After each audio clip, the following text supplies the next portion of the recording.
Investasi ternak fiktif 7 korban rugi hampir 1 miliar rupiah.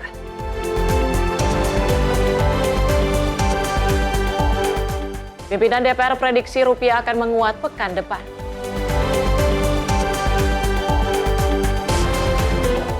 Mural raksasa Neymar warnai semarak Piala Dunia di Brazil.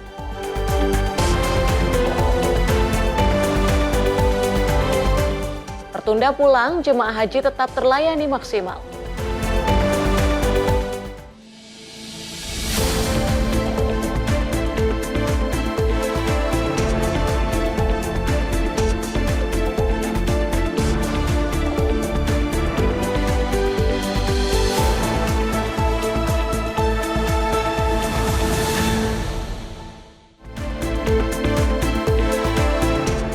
Halo, selamat pagi pemirsa. Apa kabar Anda hari ini? Menyapa Indonesia Pagi akan menghadirkan sejumlah informasi peristiwa dari dalam negeri dan juga mancanegara. Bersama saya Tiara Dianti dan inilah Menyapa Indonesia Pagi selengkapnya.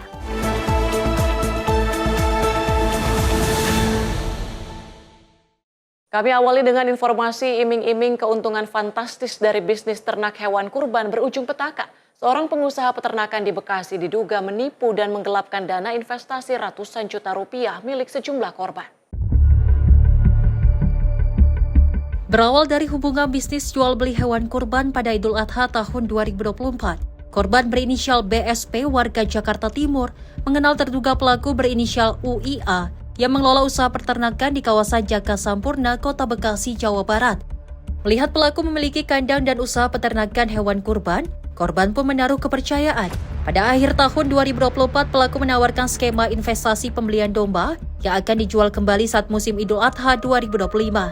Kepada korban, pelaku menjanjikan keuntungan besar. Setiap ekor domba yang dibeli dengan modal Rp1.800.000 diklaim akan dijual kembali dengan harga Rp3.500.000.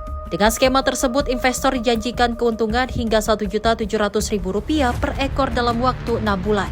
Tergiur dengan janji keuntungan tersebut, korban BSP menyetorkan dana secara bertahap sejak Desember 2024 hingga Februari 2025 dengan total mencapai Rp225 juta. Namun dana investasi tersebut diduga tidak digunakan untuk membeli domba seperti yang dijanjikan. Justru uang milik korban diduga digunakan untuk menutup berbagai utang pribadi maupun utang usaha pelaku yang telah menumpuk sejak beberapa tahun sebelumnya. Agar korban tetap percaya, pelaku diduga memberikan keterangan palsu dengan menyatakan bahwa domba-domba tersebut sudah terjual kepada sebuah yayasan. Namun hewan yang menjadi objek investasi tersebut diduga tidak pernah dibelikan. Korban atas nama BSP dan kawan-kawan, sementara pelaku inisial adalah IUA. Ya, ini cukup menarik karena ini adalah kaitan dengan investasi hewan kurban. Jadi berupa ada domba, kemudian ada juga sapi dan lain-lain. Pada awalnya saudara IUPA selaku pelaku ini menyampaikan bahwasanya siapa yang bisa untuk menanam modal ke yang bersangkutan nanti akan diberi imbalan. Dan di sini mulailah beberapa korban datang kepadanya untuk berinvestasi. Antara lain saudara BSP ini menginvestasikan dana sebesar 225 juta ini untuk dibelikan 61 ekor domba yang kemudian dalam waktu 1 tahun nanti hasilnya ini adalah sekitar 450 juta. Jadi berhasil bagi hasilnya selama setahun dan memperoleh 100% daripada nilai yang diinvestasikan. Petugas juga telah memeriksa para korban dan sejumlah saksi untuk mendalami aliran dana serta modus operandi yang digunakan terduga pelaku.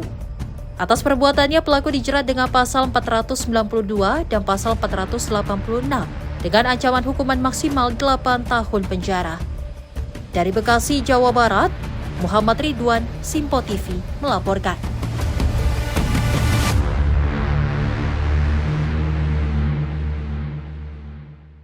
Kantor Pencarian dan Pertolongan Cilacap melakukan operasi medical evacuation terhadap seorang nahkoda kapal Mina Karunia Abadi yang meninggal dunia saat berlayar di perairan Pacitan. Nahkoda kapal meninggal dunia akibat sakit batu empedu pada 12 Juni 2026. Korban atas nama Sarno 57 tahun warga Tegal Kamulian Cilacap Selatan. Sebelumnya informasi awal diterima pada Sabtu 13 Juni 2026 pada pukul 5:40 waktu Indonesia Barat bahwa nahkoda kapal Mina Karunia Abadi meninggal dunia pada Jumat 12 Juni 2026 pada pukul 11:00 waktu Indonesia Barat akibat sakit batu empedu saat kapal berada di perairan Pacitan, Jawa Timur. Satu tim rescue kantor SAR Cilacap segera diberangkatkan menuju dermaga Pelabuhan Sleko untuk evakuasi. Pada pukul 6:12 waktu Indonesia Barat, tim SAR gabungan tiba di titik pertemuan evakuasi di perairan Karangbolong dan langsung melakukan pemindahan jenazah dari kapal Mina Karunia Abadi ke Rigate Inflatable Boat atau RIP 06 milik Basarnas. Jenazah dibawa menuju dermaga PPSC Cilacap untuk kemudian dievakuasi menuju RSUD Cilacap untuk penanganan lebih lanjut. Tim redaksi Simpo TV melaporkan.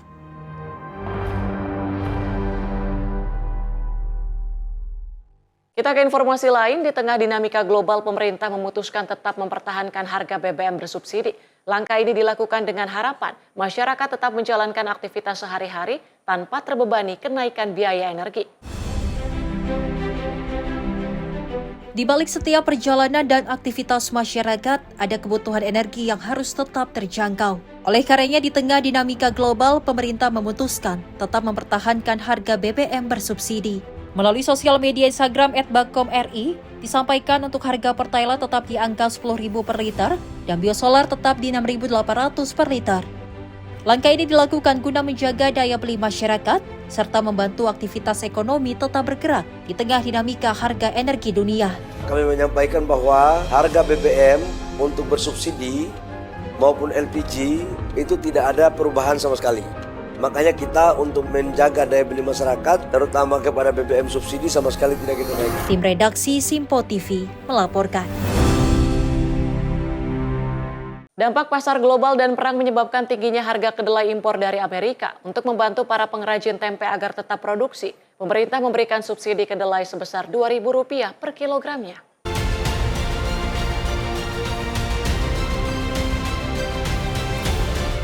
Saat ini para pengrajin tempe mengeluhkan tingginya harga impor kedelai asal Amerika.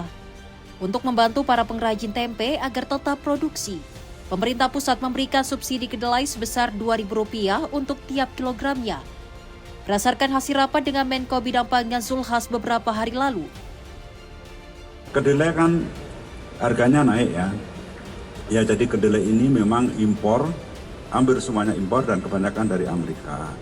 Kemarin kan banyak masukan atau banyak dari pengrajin tempe ya, karena terganggu dengan harga yang sudah naik. Jadi kita akan membantu para pengrajin tempe. Kemarin hari Selasa sudah diputuskan rapat yang dipimpin oleh Bapak Menko Bidang Pangan Pak Zulhas, dan diputuskan untuk kedelai akan mendapatkan subsidi Rp2.000 per kilo. Jadi nanti tahap pertama yang disubsidi itu sebanyak 250.000 ton ya dari produk impor tadi. Nah, ini tujuannya adalah untuk meringankan harga yang semakin tinggi karena imbas pasar global karena perang ya, sehingga nanti pengrajin tetap bisa memproduksi. Menurut Menteri Perdagangan Budi Santoso saat menghadiri kampus Prener di IPB Bogor, kenaikan kedelai sendiri akibat dampak pasar global dan perang antara Amerika dan Iran. Dan pemberian subsidi kedelai impor dari Amerika Serikat di tahap pertama sebanyak 250.000 ton bagi para pengrajin tempe. Dari Bogor, Jawa Barat, jurnalis Simpo TV melaporkan.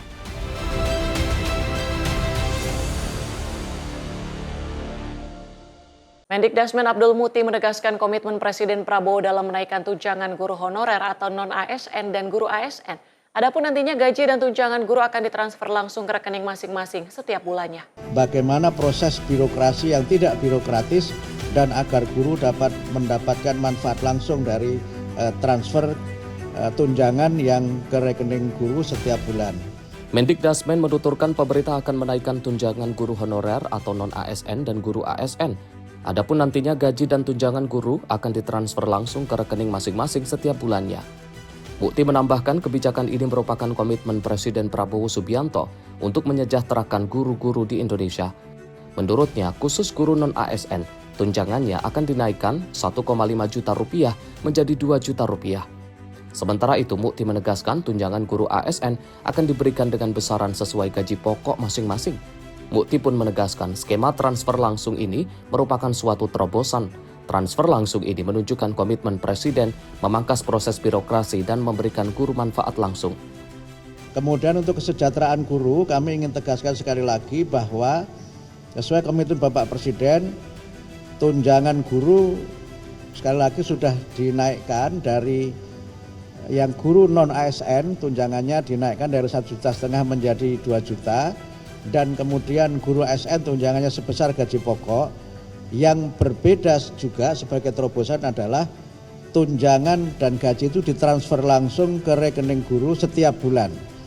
Nah, ini yang membedakan dengan kebijakan sebelumnya dan ini menunjukkan komitmen Bapak Presiden untuk bagaimana proses birokrasi yang tidak birokratis dan agar guru dapat mendapatkan manfaat langsung dari transfer tunjangan yang ke rekening guru setiap bulan. Dalam kesempatan ini, Mukti juga mengungkapkan pemerintah akan membuka beasiswa di jenjang yang sama dengan kuota 150.000 guru pada tahun ini. Adapun nominal beasiswa yang diberikan sebesar 3 juta rupiah per semester. Dari Jakarta, Dio Malau, Simpo TV, melaporkan. Pemirsa, Direktorat Tindak Pidana Ekonomi Khusus Barreskrim Polri menyita pabrik pengolahan dan pemurnian emas di kawasan industri Brebek, Sidoarjo, Jawa Timur. Penyitaan ini buntut atas kasus tindak pidana pencurian uang dari pertambangan ilegal di Kalimantan dan Papua. Penyitaan bangunan beserta seluruh aset pabrik pengolahan dan pemurnian emas PT Simba Jaya Utama ini dilakukan Dirtipideksus Barreskrim Polri sebagai pengembangan kasus TPPU emas dengan nilai transaksi sebesar 25,9 triliun. Pabrik yang berlokasi di kawasan industri Brebek, Kabupaten Sidoarjo, Jawa Timur ini diduga memfasilitasi peristiwa pidana dengan mengolah dan memurnikan emas milik PT Semar Pertama Emas Mulia yang bersumber dari pertambangan ilegal di Papua Barat dan Kalimantan Barat. Menurut Direktur Tindak Pidana Ekonomi Khusus Barreskrim Polri, Brigjen Ade Safri Simanjutak, penyitaan pabrik ini dilakukan setelah penyidik menemukan bukti keterlibatan PT Simba Jaya Utama yang ikut menyamarkan asal-usul emas yang diolah dan dimurnikan. Selain melakukan penyitaan, penyidik juga menetapkan direktur dan mantan direktur PT Simba Jaya Utama sebagai tersangka. Kedua tersangka berinisial DHB dan VC tersebut saat ini telah dilakukan pencekalan. Pada saat ini, tim penyidik Direktorat Tindak Pidana Ekonomi dan Khusus Barreskrim Polri dalam rangka untuk kepentingan penyidikan saat ini sedang melakukan upaya paksa penyitaan, terhadap sarana prasarana dari PT Simba Jaya Utama atau SJU yang berada di Jalan Brebek Industri, Kecamatan Waru, Kabupaten Sidoarjo. Untuk lengkapnya kami sampaikan bahwa saat ini penyidik Direktorat Tindak Pidana Ekonomi dan Khusus Barreskrim Polri sedang melaksanakan penyidikan tindak pidana di bidang pertambangan minerba, sebagaimana yang pernah kami rilis sebelumnya, berupa setiap orang yang secara bersama-sama menampung, memanfaatkan, melakukan pengolahan dan atau pemurnian, pengembangan dan atau pemanfaatan, pengangkutan, penjualan mineral dan atau batu bara yang tidak berasal dari pemegang IUP, IUPK, IPR, SIPB atau izin dan tidak pidana pencucian uang. Dalam hal ini, dalam objek perkara yang kita tangani adalah terkait dengan TPA atau tidak pidana asal dari pertambangan atau aktivitas tambang ilegal di wilayah Kalimantan Barat, Papua Barat, dan beberapa wilayah lainnya. Sementara itu, dalam kasus TPPU emas ilegal ini, penyidik menyita dokumen invoice emas batangan sebesar 51,3 kg serta emas perhiasan seberat 8,16 kg. Tim redaksi Simpo TV melaporkan. Aksi pencurian sepeda motor yang dilakukan seorang karyawan terhadap majikannya berhasil diungkap Satuan Reserse Kriminal Polres Metro Bekasi Kota. Pelaku membuat duplikat kunci kendaraan operasional tempat ia bekerja. Satuan Reserse Kriminal Unit Resmo Polres Metro Bekasi Kota berhasil mengungkap kasus pencurian dengan pemberatan yang terjadi di kawasan Pasar Modern Sinpasa, Sumarekon, Bekasi, Kota Bekasi, Jawa Barat. Kasus tersebut berawal saat korban berinisial A mempekerjakan pelaku berinisial AS sebagai karyawan yang bertugas mengantarkan pesanan pelanggan menggunakan sepeda motor operasional milik korban. Namun tanpa sepengetahuan korban, pelaku membuat duplikat kunci sepeda motor tersebut. Setelah memiliki salinan kunci, pelaku kemudian mengambil dan menguasai kendaraan milik korban. Kronologis kejadian bahwasanya memang saudara AGS ini selaku usaha ternak ayam potong ini menyediakan beberapa sepeda motor kepada para karyawannya, dan saudara ASW ini adalah merupakan salah satu karyawannya yang biasa dia dari ruko Sinpasa Sumarekon ini kemudian mengedrop ayam-ayam potong ini kepada para pelanggan-pelanggannya. Kemudian dia bagian mengantar ayam-ayam, dan pada suatu kesempatan ini saudara ASW ini menduplikat daripada kunci motor tersebut, sehingga pada saat yang bersangkutan tidak bertugas, dia mengambil motor daripada tuannya atau motor yang biasa kendarai ini sendiri. Ini di ruko Sinpasa Sumarekon, ini diambil di parkiran, kemudian dia kendarai, kemudian di situ korban atau saudara AGS ini melaporkan kehilangan motor, dan setelah dilihat CCTV dan di situ terlihat bahwasanya pelaku adalah karyawannya sendiri, saudara ASW.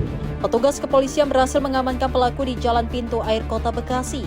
Dari tangan pelaku, polisi menyita sejumlah barang bukti berupa 1 unit sepeda motor, 1 helai jaket, dan 1 buah helm. Atas perbuatannya, pelaku dijerat pasal 363 Kitab Undang-Undang Hukum Pidana tentang pencurian dengan pemberatan, dengan ancaman hukuman maksimal 7 tahun penjara. Dari Bekasi, Jawa Barat, Muhammad Ridwan, Simpo TV melaporkan. Polres Metro Pelabuhan Tanjung Priok berhasil mengungkap peredaran obat terlarang periode semester pertama di tahun ini. Adapun barang bukti narkotika jenis sabu menjadi paling banyak dengan total berat 3 kg. Pengungkapan tindak pidana peredaran dan penyalahgunaan narkotika di kawasan hukum Polres Pelabuhan Tanjung Priok dilakukan sejak Januari hingga Juni 2026. Dari total 58 kasus, polisi menangkap 67 tersangka. Kapolres Metro Pelabuhan Tanjung Priok, AKBP Aris Wibowo menerangkan barang bukti yang diamankan yakni narkotika jenis sabu seberat 3,2 kg, 5.529 buah narkotika, etomidate, 55,35 gram ganja, 15,2 gram tembakau sintetis, 25 butir ekstasi, dan obat-obatan berbahaya lainnya. Hal ini disampaikan Aris pada kesempatan jumpa pers di kantor Polres Metro Pelabuhan Tanjung Priok pada Jumat siang. Barang haram, kita tidak boleh melakukan estimasi biaya. Berapa nilai dari barang ini, tetapi merujuk dengan nilai pasaran. Rekan-rekan bisa tadi menyimpulkan berapa nilai dengan 1 gram, misalnya sabu atau 1 piece etomidate yang ada di pasaran itu berapa, itu bisa dikalkulasikan. Kemudian kedua, untuk jaringan, ada beberapa yang memang ini merupakan satu jaringan. Seperti tadi pengungkapan di etomidate, dari pertama pengungkapan 333 piece, kami dalami, kami kembangkan bisa mengungkap hingga 5.000 lebih piece. Kemudian di narkoba jenis sabu juga sama, itu merupakan jaringan juga bisa kita ungkap untuk ke barang bukti yang lebih banyak lagi. Tetapi untuk beberapa kasus yang lainnya lagi juga ada barang bukti yang nilainya cukup kecil dan dilaksanakan tidak hanya oleh Satres Narkoba saja, tetapi juga dengan polsek jajaran. Dari Jakarta, Max Bunte, Azizul Hakim, Sinpo TV melaporkan.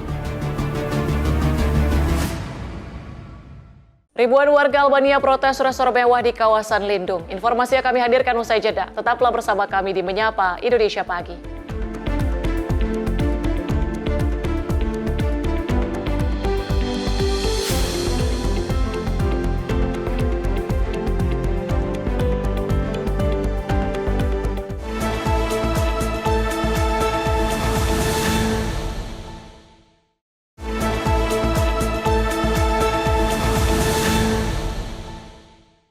Terima kasih Anda masih bersama kami di Menyapa Indonesia Pagi. Pemirsa, ribuan warga Albania menggelar aksi protes di depan kantor Perdana Menteri di ibu kota Tirana. Aksi ini menolak rencana pembangunan resor mewah di kawasan Svarnek yang dinilai dapat mengancam lingkungan dan ekosistem pesisir. Aksi protes yang memasuki hari ke-12 ini diwarnai dengan berbagai spanduk dan poster bertuliskan penolakan terhadap proyek pembangunan resor mewah di pesisir selatan Albania. Para pengunjuk rasa mengusung slogan seperti Albania tidak untuk dijual, serta kritik terhadap para tokoh politik utama di negara tersebut. Simbol burung flamingo terlihat mendominasi aksi yang menjadi ikon gerakan yang disebut sebagai Revolusi Flamingo. Proyek resor yang diperkirakan bernilai 5 miliar euro itu akan dibangun di dekat kawasan lahan basah yang dilindungi. Wilayah tersebut dikenal sebagai habitat berbagai satwa liar, termasuk burung flamingo, 200 lebih spesies burung migrasi, anjing laut biarawan Mediterania, serta penyu laut yang bersarang di kawasan pesisir. Para aktivis lingkungan menilai pembangunan resor berisiko merusak salah satu ekosistem pesisir paling sensitif di Albania. Mereka juga mengingatkan bahwa kegagalan memenuhi standar lingkungan Uni Eropa dapat menjadi hambatan bagi ambisi Albania untuk bergabung dengan Uni Eropa pada tahun 2030. Sementara itu, Perdana Menteri Edi Rama menegaskan proyek tersebut akan tetap berlanjut. Pemerintah menyatakan pembangunan resor tidak akan merusak lingkungan dan justru diharapkan menciptakan lapangan kerja serta mendorong pertumbuhan pariwisata nasional. Tim redaksi Simpo TV melaporkan. Kondisi kesehatan dan kendala teknis penerbangan terkadang menjadi faktor yang membuat sejumlah jemaah haji Indonesia harus menunda kepulangan ke tanah air. Meski demikian, petugas haji Dakar Bandara bersama pihak maskapai memastikan para jemaah tetap mendapatkan pelayanan dan pendampingan secara optimal.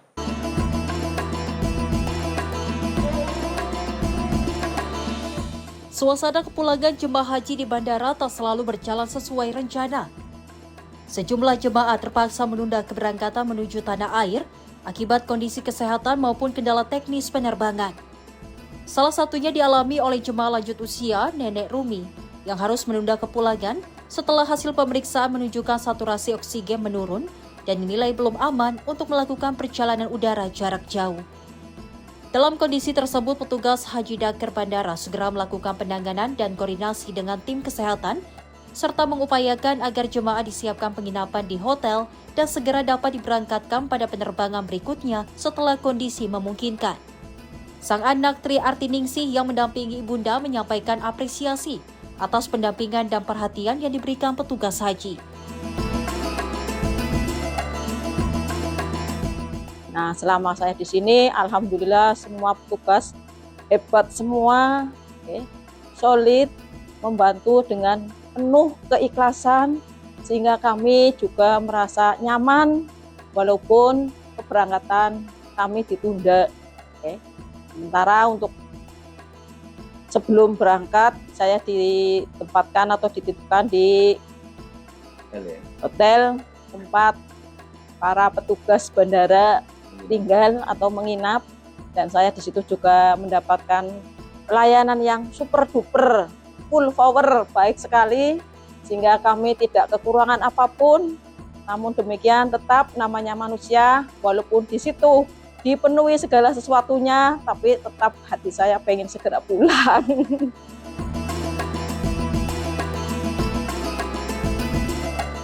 Bu Rumi ini harus menunggu di Jeddah selama sekitar 6 hari. Ya, 6 hari. Selama di Jeddah kami memberikan pelayanan yang baik pada jamaah haji. Kita sediakan akomodasi, kita sediakan konsumsi yang cukup, dan sesekali juga kami minta ada visitasi dari dokter untuk mengecek kondisi kesehatan setiap waktu ya. Kisah serupa juga dialami 10 jemaah yang terpaksa harus tertunda kepulangannya ke tanah air akibat kendala teknis penerbangan. Oleh maskapai, mereka diinapkan di hotel dengan fasilitas hotel, lengkap dengan fasilitas sambil menunggu jadwal keberangkatan selanjutnya. Layanan akomodasi dan kebutuhan dasar diberikan agar para jemaah tetap nyaman dan dapat beristirahat dengan baik. Diinapkan, ya difasilitasi konsumsi dan sebagainya, sampai kita nanti didorong untuk kembali ke bandara untuk mengikuti penerbangan berikutnya. Di hotel ini ya nyaman lah. Kalau kita bandingkan dengan di Madinah itu ya jauh sekali ya Maria.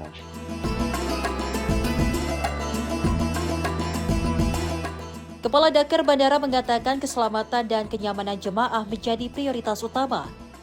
Setiap keputusan penundaan dilakukan demi menjaga kondisi jemaah agar tetap aman hingga tiba di tanah air.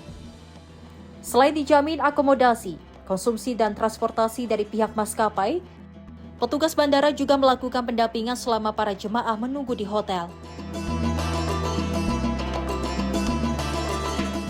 Karena menunggu cukup lama, lebih dari 8 jam, maka jamaah diinapkan di hotel dan semuanya ditanggung oleh maskapai. Jadi kompensasinya apa aja? Kompensasinya jamaah akan mendapatkan penginapan, akan mendapatkan konsumsi, akan mendapatkan transportasi yang sesuai, dan kami dari petugas bandara juga melakukan pendampingan kepada jamaah selama mereka berada di hotel.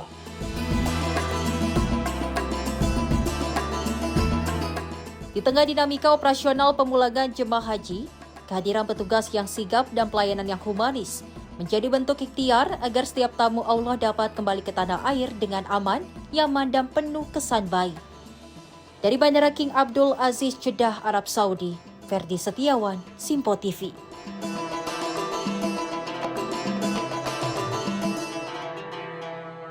Kenangan beribadah di Masjid Nabawi tak pernah terlupakan bagi setiap jemaah haji maupun umroh. Namun mengapa selalu saja insiden tersasar atau lupa pintu masuk keluar Kompleks Nabawi selalu dialami oleh para jemaah?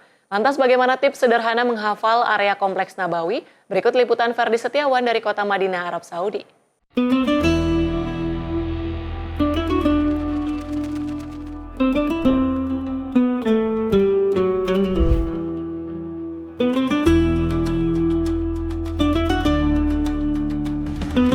Berada di kota Madinah, Masjid Nabawi menjadi salah satu destinasi utama yang selalu dipadati jemaah dari seluruh dunia, termasuk jemaah haji dan umrah asal Indonesia. Namun bagi jemaah yang baru pertama kali datang, satu hal yang sering membuat bingung adalah bagaimana cara menghafal pintu-pintu masjid agar tidak tersasar saat keluar masuk komplek Masjid Nabawi.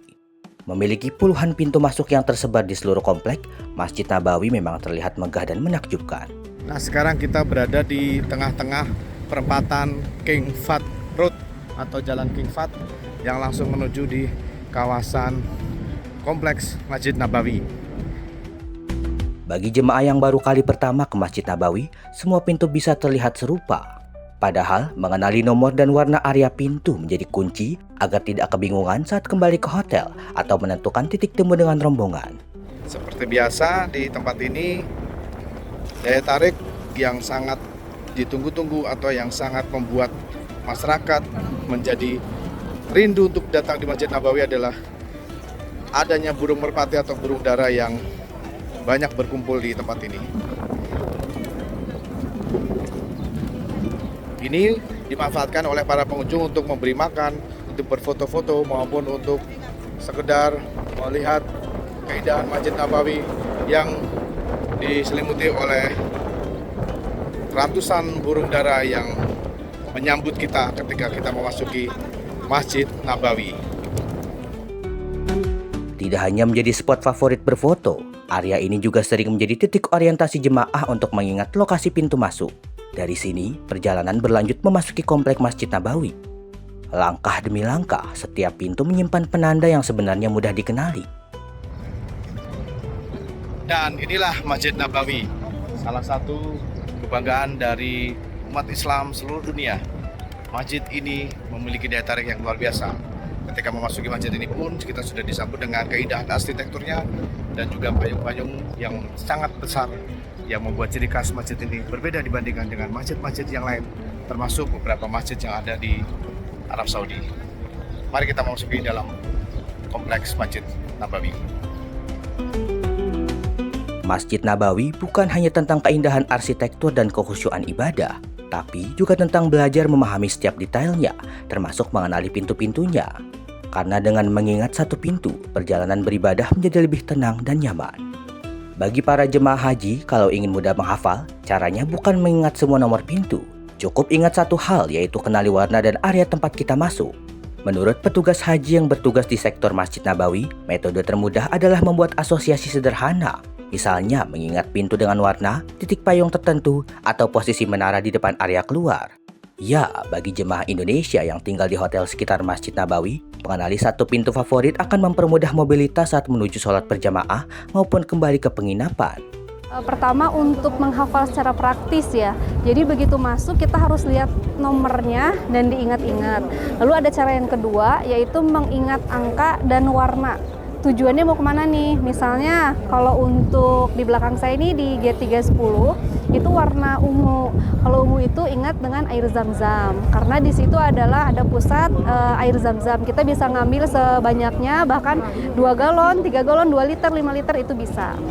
Lalu yang kedua misalnya ingin mau ke Raudhoh. Berarti kalau Raudhoh itu di gate 360, 365 daerah sebelah sana, daerah sebelahnya air zam-zam itu pintunya warnanya hijau. Jadi jemaah bisa ingat-ingat, saya mau ke area Raudhoh, berarti yang dicari adalah warna hijau. Lalu selanjutnya untuk jemaah yang ingin belanja nih, yang diingat adalah warnanya warna merah. Itu ada di gate 328, 326 sampai 339. Seperti itu. Adapun satu lagi warna oranye di 314, lalu nomor selanjutnya itu untuk ke makam Baqi dan ke Masjid Baqi. Di Tanah Suci, setiap langkah menuju masjid adalah bagian dari perjalanan ibadah. Dan di Masjid Nabawi, tempat yang menyimpan keutamaan besar bagi umat Islam, ketenangan menjadi hal yang sangat berharga. Maka mengenali dan menghafal pintu masuk komplek Masjid Nabawi bukan sekadar soal tidak tersasar. Lebih dari itu, ini menjadi ikhtiar agar jemaah tidak terpecah konsentrasi oleh kebingungan mencari jalan pulang atau titik temu. Karena saat arah sudah dikenali, hati menjadi lebih tenang. Saat langkah sudah terbaca, ibadah pun bisa dijalani dengan lebih khusyuk. Dan mungkin di antara puluhan pintu itu, ada satu pintu yang kelak akan selalu dikenang oleh setiap jemaah sebagai pintu yang menemani doa, air mata, dan kerinduan untuk kembali lagi ke kota Madinah. Dari Masjid Nabawi, Madinah, Arab Saudi, Ferdi Setiawan, Sinpo TV. Kita ke informasi lain, pemirsa. Kabar mengejutkan datang dari timnas Jepang. Wataru Endo memutuskan mengakhiri karir internasionalnya setelah gagal tampil di Piala Dunia 2026 akibat cedera. Keputusan sang kapten menutup satu era penting bagi Samurai Biru.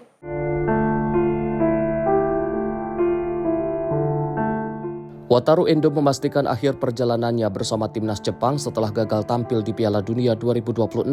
Sang kapten memilih pensiun dari Samurai Biru usai mengalami cedera yang memaksanya absen dari turnamen tersebut. Endo sebelumnya diproyeksikan memimpin Jepang di Piala Dunia 2026, namun cedera kaki yang dialami saat mengikuti pemusatan latihan membuatnya tidak dapat berlatih hingga menjelang laga pembuka Grup F melawan Belanda. Tim pelatih akhirnya memutuskan memulangkannya karena kondisinya tidak memungkinkan untuk pulih tepat waktu. Posisi Endo di skuad digantikan oleh penyerang Borussia Mönchengladbach, Shuto Machino. Bagi Endo, kegagalan tampil di Piala Dunia kedua menjadi pukulan berat, terlebih di usianya yang sudah mencapai 33 tahun. Melalui akun media sosialnya, Endo menyatakan tetap bangga atas perkembangan timnas Jepang sejak Piala Dunia Qatar. Ia yakin Samurai Biru mampu mewujudkan mimpi menjadi juara dunia di masa depan dan memilih mendukung tim sebagai seorang penggemar. Sepanjang karirnya di timnas, Wataru Endo mencatatkan 73 penampilan dan 4 gol sejak debut pada 2015. Ia juga mengemban tugas sebagai kapten tim menggantikan Mayo Yoshida sejak Piala Dunia 2022. Tim redaksi Sinpo TV melaporkan. Pemerintah memastikan seluruh masyarakat dapat menikmati tayangan Piala Dunia 2026 melalui siaran gratis di TVRI. Melalui nonton bareng atau nobar Piala Dunia, pemerintah berharap dapat mendorong pertumbuhan UMKM dan ekonomi lokal. Seiring bergulirnya pertandingan Piala Dunia 2026, suasana semarak mulai terasa di berbagai penjuru tanah air. Warung kopi, kedai makan, dan berbagai tempat berkumpul masyarakat mulai bersiap menyambut meningkatnya jumlah pengunjung yang datang untuk menyaksikan pertandingan secara bersama-sama. Aktivitas nonton bareng atau nobar tidak hanya menjadi sarana hiburan, tetapi juga memberikan dampak positif bagi pelaku usaha kecil dan menengah. Pedagang makanan dan minuman, pemilik warung kopi, serta berbagai pelaku UMKM diharapkan mendapatkan peningkatan pendapatan seiring tingginya minat masyarakat menyaksikan Piala Dunia. Melalui siaran gratis di TVRI, pemerintah berupaya memastikan seluruh lapisan masyarakat dapat menikmati pertandingan Piala Dunia tanpa hambatan akses. Kebijakan ini juga menjangkau masyarakat di wilayah pelosok, serta pengguna parabola agar dapat merasakan euforia pesta sepak bola terbesar di dunia. Selain menumbuhkan semangat kebersamaan, kehadiran siaran gratis ini diharapkan mampu mendorong perputaran ekonomi di tingkat lokal melalui berbagai aktivitas masyarakat selama penyelenggaraan turnamen. Piala Dunia tidak hanya menjadi ajang olahraga internasional, tetapi juga momen yang mampu memperkuat interaksi sosial dan menggerakkan ekonomi di berbagai daerah. Tim redaksi Sinpo TV melaporkan. Semangat Piala Dunia 2026 kian terasa di Irak. Di tengah antusiasme masyarakat, para seniman di kawasan Sadr City, Baghdad, menciptakan mural raksasa bergambar para pemain tim nasional Irak sebagai bentuk dukungan dan kebanggaan menjelang turnamen terbesar sepak bola dunia. Para seniman sedang melukis potret pemain tim nasional Irak di sebuah dinding besar di ibu kota Baghdad pada Rabu 10 Juni 2026. Karya tersebut menarik perhatian warga yang berhenti untuk mengambil foto dan video di depan mural. Seniman Ibrahim Karim menjelaskan, proyek ini dibuat untuk memberikan dukungan moral kepada para pemain yang akan berjuang di Piala Dunia. Menurutnya, meski menghadapi berbagai keterbatasan, tim nasional Irak tetap layak mendapatkan apresiasi dari masyarakat. Seniman lain, Saif Satar, mengatakan ide pembuatan mural muncul setelah melihat berbagai negara memberikan dukungan kreatif kepada tim nasional mereka. Ia menilai para pemain Irak telah menunjukkan performa membanggakan dan pantas mendapatkan dukungan serupa. Kehadiran mural tersebut mendapat sambutan hangat dari warga. Banyak yang menyampaikan harapan agar Irak mampu menorehkan prestasi dan memberikan kebanggaan bagi negara di ajang Piala Dunia. Piala Dunia 2026 akan menjadi momen bersejarah bagi Irak. Negara ini berhasil lolos ke putaran final untuk kedua kalinya dan yang pertama sejak penampilan bersejarah mereka di Piala Dunia 1986 di Meksiko. Turnamen Piala Dunia 2026 akan berlangsung mulai 11 Juni hingga 19 Juli di Amerika Serikat, Kanada, dan Meksiko. Untuk pertama kalinya, ajang ini akan diikuti oleh 48 negara peserta. Tim redaksi Sinpo TV melaporkan. Semarak Piala Dunia 2026 terus terasa di Brazil. Di kota Novo Hamburgo, sebuah mural raksasa bergambar bintang sepak bola Neymar jadi simbol dukungan dan kebanggaan warga terhadap timnas Brazil. Mural sepanjang sekitar 200 meter ini dilukis langsung di atas aspal oleh seniman lokal bersama warga setempat. Karya tersebut menampilkan sosok Neymar mengenakan jersey timnas Brazil dan tengah menendang bola. Neymar sendiri dikenal sebagai salah satu ikon sepak bola Brazil dalam beberapa dekade terakhir, meskipun karirnya kerap terganggu cedera. Inisiatif pembuatan mural ini bertujuan menghadirkan tradisi seni jalanan khas Piala Dunia yang selama ini banyak dijumpai di berbagai kota di Brazil. Sejak diresmikan, mural tersebut menarik perhatian warga dan pengunjung yang datang untuk berfoto dan menikmati karya seni tersebut. Penyelenggara kegiatan menyebut antusiasme masyarakat jauh melampaui perkiraan. A ideia surgiu comigo e com o Rafael, que é dos artistas, né? Que a gente teve a ideia de trazer essa pintura no asfalto aqui para Novo Hamburgo, onde não existia nenhuma ainda sendo feita. Mural ini juga menjadi simbol harapan agar timnas Brazil mampu meraih gelar juara Piala Dunia ke-6 dalam sejarah sepak bola negara tersebut.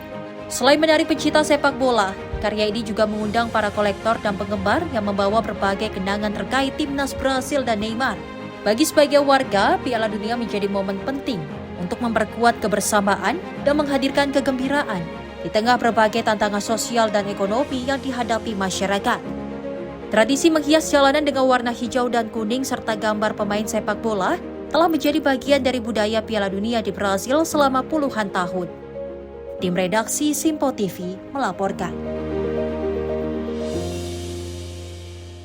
Wasit asal Somalia Omar Artan mendapat panggung bergengsi di sepak bola Eropa setelah gagal bertugas di Piala Dunia 2026. UEFA resmi menunjuknya untuk memimpin pertandingan Piala Super Eropa 2026 sebagai bentuk apresiasi atas kualitas dan profesionalismenya.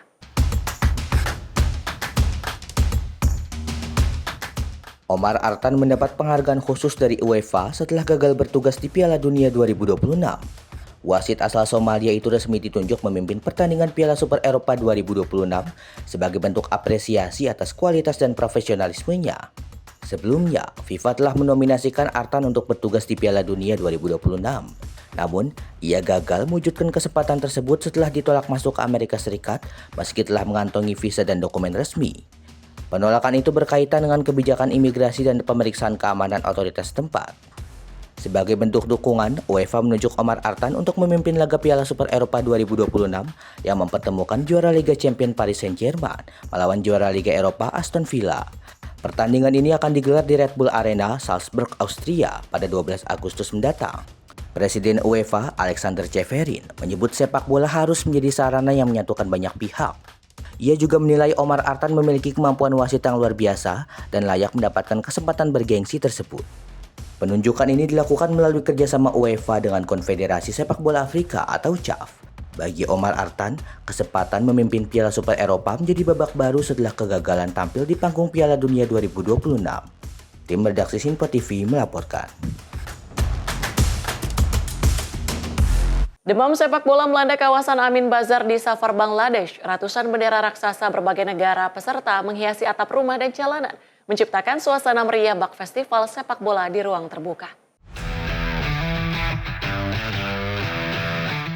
Bendera-bendera berukuran besar membentang di sepanjang jalan Safar Manikganj.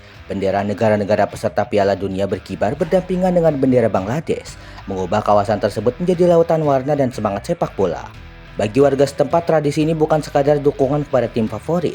Ajang ini juga menjadi kebanggaan lingkungan dan sarana mempererat hubungan antar warga. Mereka berlomba menampilkan bendera terbesar dan paling menarik untuk menunjukkan dukungan kepada tim kebanggaan masing-masing. Persaingan yang berlangsung dalam suasana akrab itu telah menjadi tradisi khas setiap Piala Dunia di Amin Bazar. Rekaman lain memperlihatkan sekelompok pemuda menjahit dan memasang bendera Argentina berukuran raksasa di atas pemukiman mereka. Argentina dan Brasil tetap menjadi dua tim yang paling banyak mendapatkan dukungan dari warga setempat. Warga menyebut antusiasme terhadap sepak bola di kawasan ini sulit ditandingi. Selain Piala Dunia, masyarakat juga aktif mengikuti berbagai kompetisi besar lainnya, termasuk Liga Champions Eropa. Selama turnamen berlangsung, warga berencana menggelar nonton bareng di layar besar yang telah disiapkan di lingkungan mereka, menjadikan Piala Dunia bukan hanya ajang olahraga, tetapi juga perayaan kebersamaan bagi masyarakat setempat. Piala Dunia 2026 berlangsung mulai 11 Juni hingga 19 Juli di Amerika Serikat, Kanada, dan Meksiko. Turnamen ini menjadi edisi pertama dalam sejarah yang diikuti oleh 48 negara peserta. Tim redaksi Sinpo TV melaporkan. Wapres terima audiensi Asosiasi Promotor Musik Indonesia.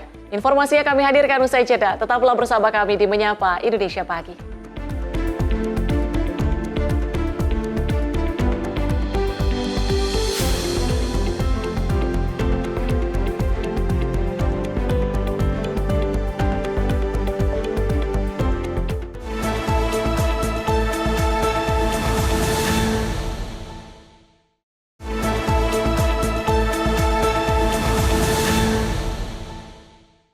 Anda kembali menyaksikan Menyapa Indonesia Pagi. Pemirsa, Wakil Presiden Gibran Rakabuming Raka menerima Asosiasi Promotor Musik Indonesia di Istana Wapres pada 11 Juni 2026.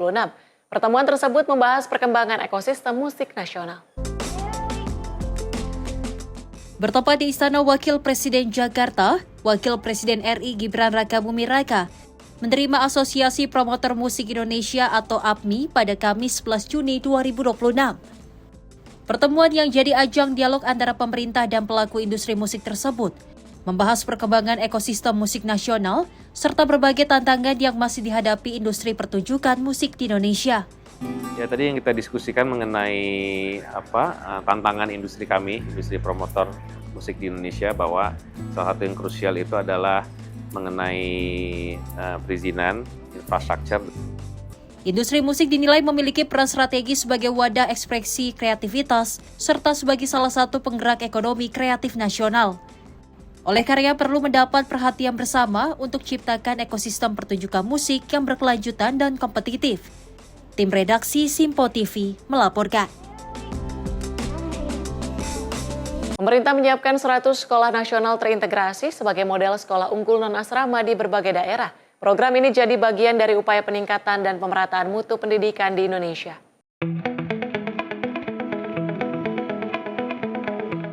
Pemerintah memperkuat pemerataan pendidikan berkualitas melalui pengembangan sekolah nasional terintegrasi yang menjadi salah satu program prioritas Presiden Prabowo Subianto. Program ini dirancang sebagai model sekolah unggul non-asrama di berbagai daerah. Menteri Pendidikan Dasar dan Menengah Abdul Mukti menyebut tahun ini pemerintah menyiapkan pembangunan 100 SNT. Dari jumlah tersebut, sebagian akan memanfaatkan fasilitas yang sudah ada, termasuk di Balai Kemendikdasmen dan Ibu Kota Nusantara. Sementara sisanya dibangun baru di daerah terpilih. Kami tadi menyampaikan kepada Bapak Presiden sesuai arahan beliau untuk penyelenggaraan sekolah nasional terintegrasi.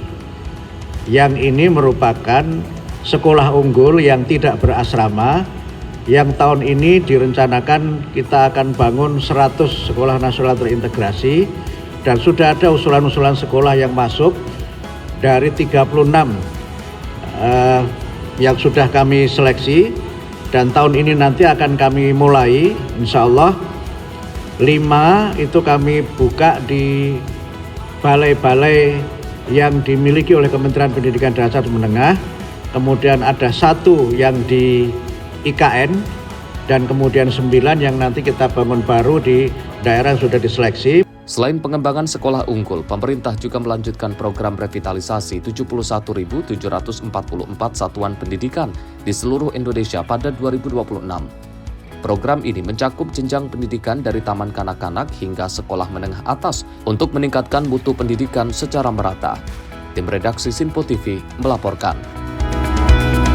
Menteri Pendidikan Dasar dan Menengah Abdul Mukti menyebut program makan bergizi gratis dan papan digital mampu meningkatkan motivasi belajar siswa. Kedua program Presiden tersebut dinilai berdampak positif pada kehadiran, semangat, dan prestasi akademik siswa. Menteri Pendidikan Dasar dan Menengah Abdul Mukti menyatakan program makan bergizi gratis dan pemanfaatan papan digital di sekolah berkontribusi dalam meningkatkan kualitas pendidikan nasional. Berdasarkan sejumlah penelitian, kedua program tersebut berdampak positif terhadap motivasi belajar, kehadiran siswa, dan capaian akademik. Usai menghadiri rapat bersama Presiden Prabowo Subianto di Istana Merdeka, Mukti mengungkapkan bahwa MBG juga menjadi bagian dari penguatan pendidikan karakter yang telah terintegrasi dalam modul pembelajaran. Hingga 10 Juni 2026, program tersebut telah menjangkau 80,7% siswa atau sekitar 43 juta dari total lebih dari 53 juta peserta didik di Indonesia. Jadi kami menjadikan MBG sebagai bagian dari penguatan pendidikan karakter. Sudah kami terbitkan modul-modulnya, dan sudah ada penelitian dari UI dan lembaga yang lainnya yang menunjukkan dampak positif MBG terhadap peningkatan motivasi belajar, kehadiran di sekolah, dan juga terhadap capaian akademik. Dan karena itu kami juga menyampaikan per 10 Juni sudah 80,7% murid yang sudah mendapatkan MBG. Jadi dari 53 juta sekian guru, 43 juta sekiannya sudah menerima MBG, dan mereka menyatakan MBG terus dilanjutkan karena dampaknya sangat positif, baik dalam hubungannya dengan tingkat kehadiran di sekolah maupun dalam hubungannya dengan motivasi belajar dan juga prestasi akademik. Selain MBG, pemerintah terus memperkuat transformasi pembelajaran berbasis teknologi melalui distribusi interaktif flat panel. Sepanjang 2025, sebanyak 288.865 unit IFP telah disalurkan ke sekolah-sekolah dan kini digunakan dalam kegiatan belajar mengajar. Interaktif flat panel tahun 2025 kami distribusikan untuk 288.865 IFP ke satuan pendidikan di seluruh Indonesia. Sekarang sudah digunakan dan sudah ada penelitian yang menunjukkan dampak IFP terhadap kualitas pembelajaran dan juga terhadap motivasi belajar. Sementara itu, Menteri Sekretaris Negara Prasetyo Hadi menyebut Presiden memberikan perhatian besar pada sektor pendidikan termasuk pembaruan buku ajar agar sesuai dengan perkembangan ilmu pengetahuan dan teknologi. Saya ingin menggarisbawahi bahwa diskusi hampir 2 jam lebih betul-betul pemerintah dan Bapak Presiden sangat concern terhadap masalah pendidikan, baik mengenai infrastrukturnya, kemudian peningkatan.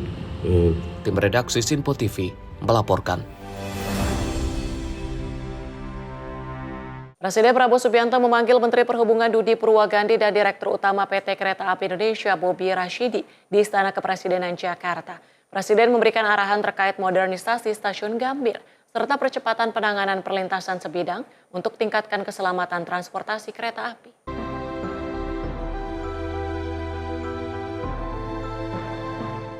Menteri Perhubungan Budi Purwagandi bersama Direktur Utama PT Kereta Api Indonesia Bobi Rashidi memenuhi panggilan Presiden Prabowo Subianto di Istana Kepresidenan Jakarta pada Kamis 11 Juni 2026. Dalam pertemuan tersebut, pemerintah membahas sejumlah program strategis di sektor perkeretaapian nasional, termasuk rencana modernisasi stasiun Gambir sebagai salah satu simpul transportasi utama di ibu kota. Renovasi stasiun Gambir ditargetkan rampung dalam waktu 2 tahun dan akan dikembangkan dengan konsep integrasi antar moda untuk mempermudah mobilitas masyarakat. Bobi Rashidi juga menyampaikan hingga saat ini PT KAI telah menutup 172 perlintasan sebidang dan sedang menangani 490 titik lainnya. Hal ini dilakukan untuk meningkatkan keselamatan perjalanan kereta api dan pengguna jalan. Wilayah Jakarta dan Jabodetabek menjadi kawasan dengan jumlah penanganan terbanyak, seiring upaya pemerintah menciptakan sistem transportasi publik yang lebih aman, modern, dan terintegrasi. Gambir akan kita lakukan renovasi.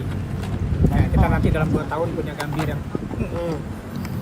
tapi jadi stasiun KRL Pak Gambir. Nanti kita integrasikan dengan KRL. Perlintasan sebidang. Nah, tadi kita update ke beliau bahwa kita berprogres cepat untuk perlintasan sebidang ini. Apalagi ya perlintasan sebidang, kita udah banyak yang udah kita tutup, ada 172 yang udah kita tutup, ada 490 lagi on progress kita tutup, sisanya itu 1148 itu nanti sudah kita mulai untuk progres Palang Pintu. Tim redaksi Sinpo TV melaporkan.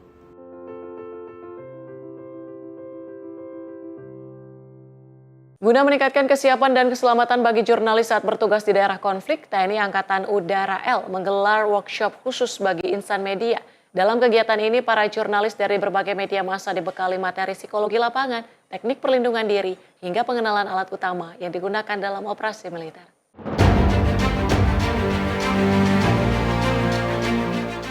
Jurnalis dari berbagai media massa mengikuti workshop peliputan di daerah konflik yang diselenggarakan oleh TNI Angkatan Udara di Markas Brigade Parako 1 Paskat, Halim Perdana Kusuma, Jakarta selama 2 hari. Kegiatan ini bertujuan memberikan pemahaman dan keterampilan dasar pada insan media dalam menghadapi berbagai situasi yang dihadapi saat melakukan peliputan di wilayah konflik atau daerah rawan keamanan. Dalam workshop tersebut, peserta mendapatkan materi tentang psikologi lapangan, penilaian risiko, serta langkah-langkah yang harus dilakukan untuk menjaga keselamatan diri saat menjalankan tugas jurnalistik. Para jurnalis juga diberikan pengenalan terhadap senapan Sig Sauer MCX yang biasanya digunakan dalam operasi tempur jarak dekat, serta berkesempatan untuk melakukan latihan menembak di bawah pengawasan instruktur.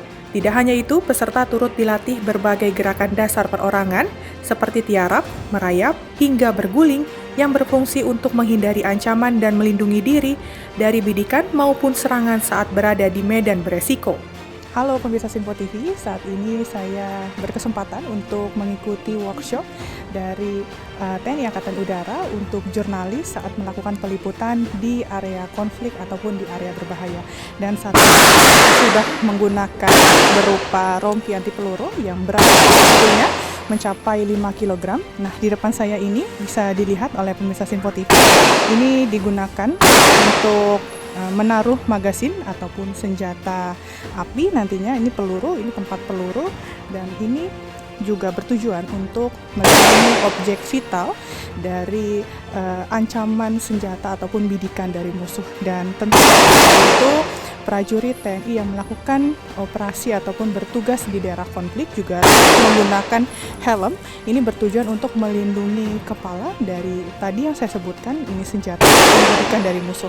Dan juga merupakan simulasi ketika berada di area ataupun area berbahaya.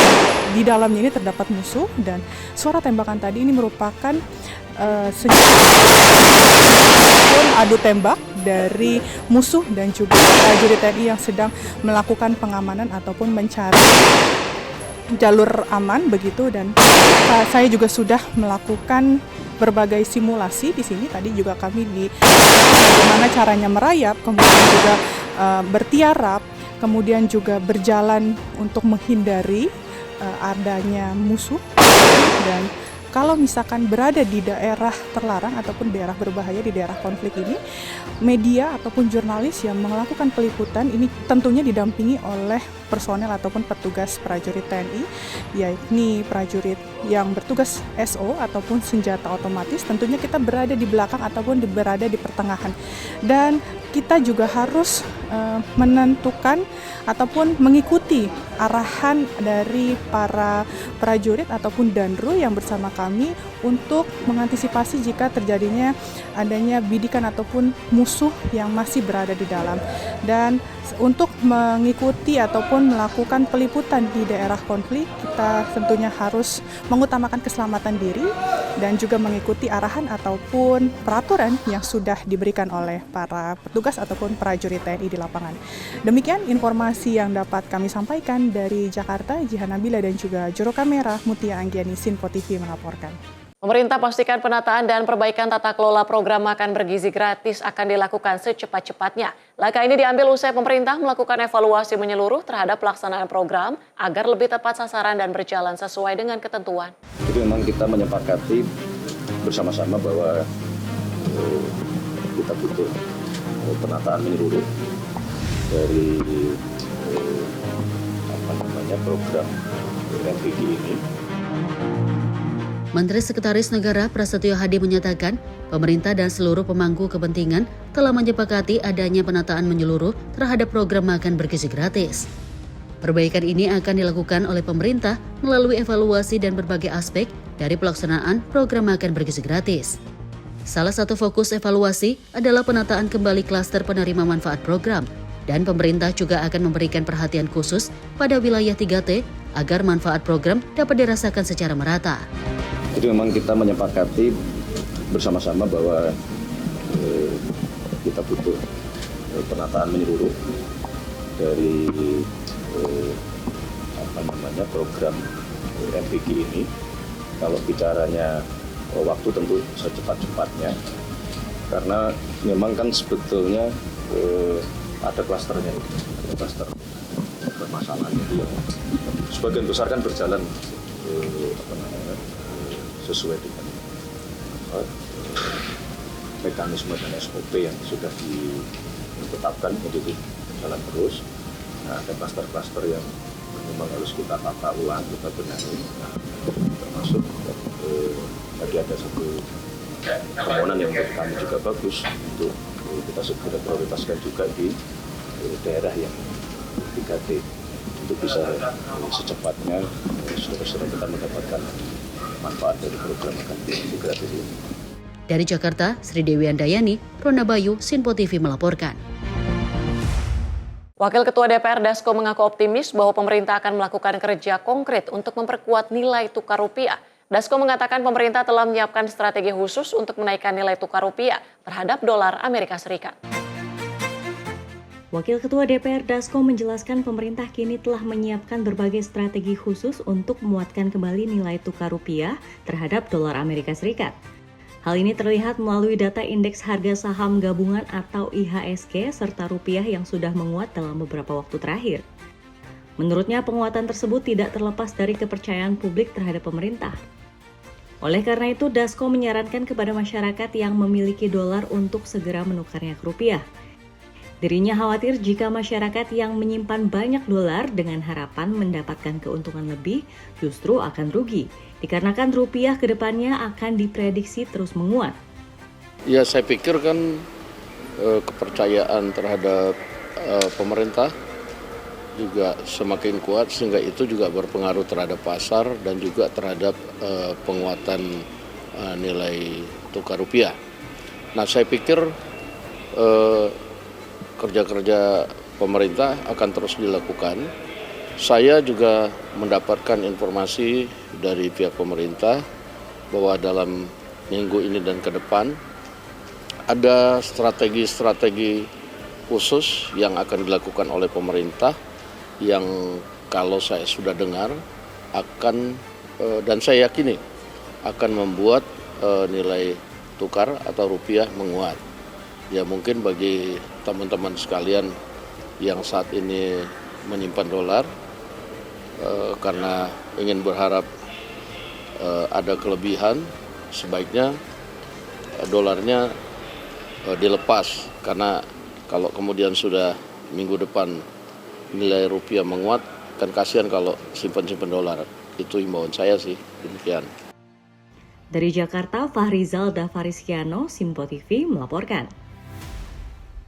Presiden perintahkan Menteri SDM cari sumber energi alternatif. Informasinya kami hadirkan usai jeda. Tetaplah bersama kami di Simpo TV.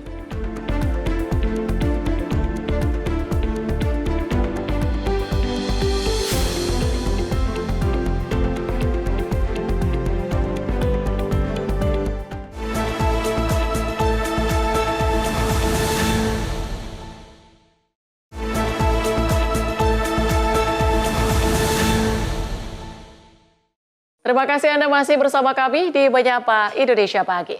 Pemirsa, Presiden Prabowo memerintahkan Kementerian Energi dan Sumber Daya Mineral untuk segera mencari sumber energi alternatif guna perkuat ketahanan energi nasional di tengah dinamika geopolitik global.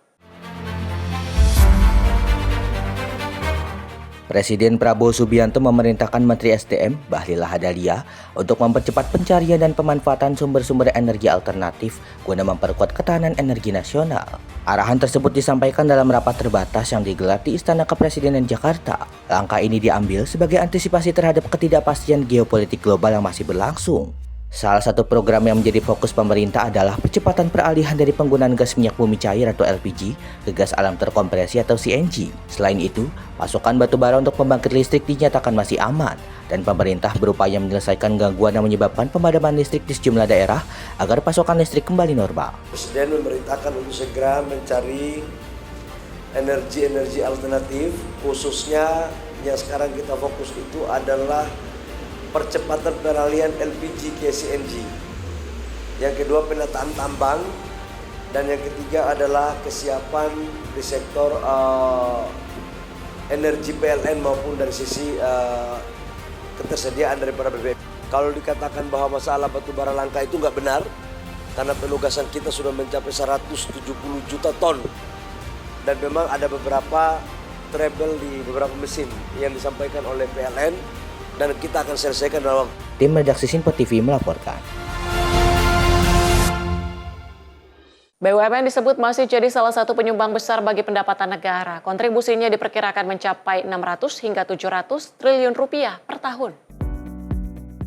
Kepala Badan Pengelola BUMN sekaligus COO Danatara Doni Oskaria menegaskan bahwa BUMN tetap menjadi salah satu pilar utama ekonomi nasional dengan kontribusi ke negara mencapai 600 hingga 700 triliun per tahun. Ia menyebut BUMN secara konsolidasi tetap mencatatkan laba besar.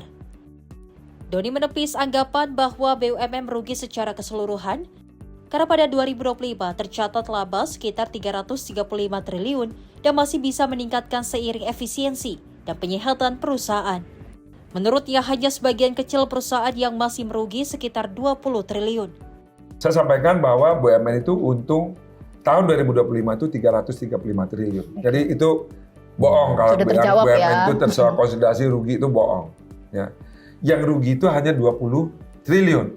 Jadi kalau yang rugi ini kita tutup, berarti untung kita menjadi 380 triliun.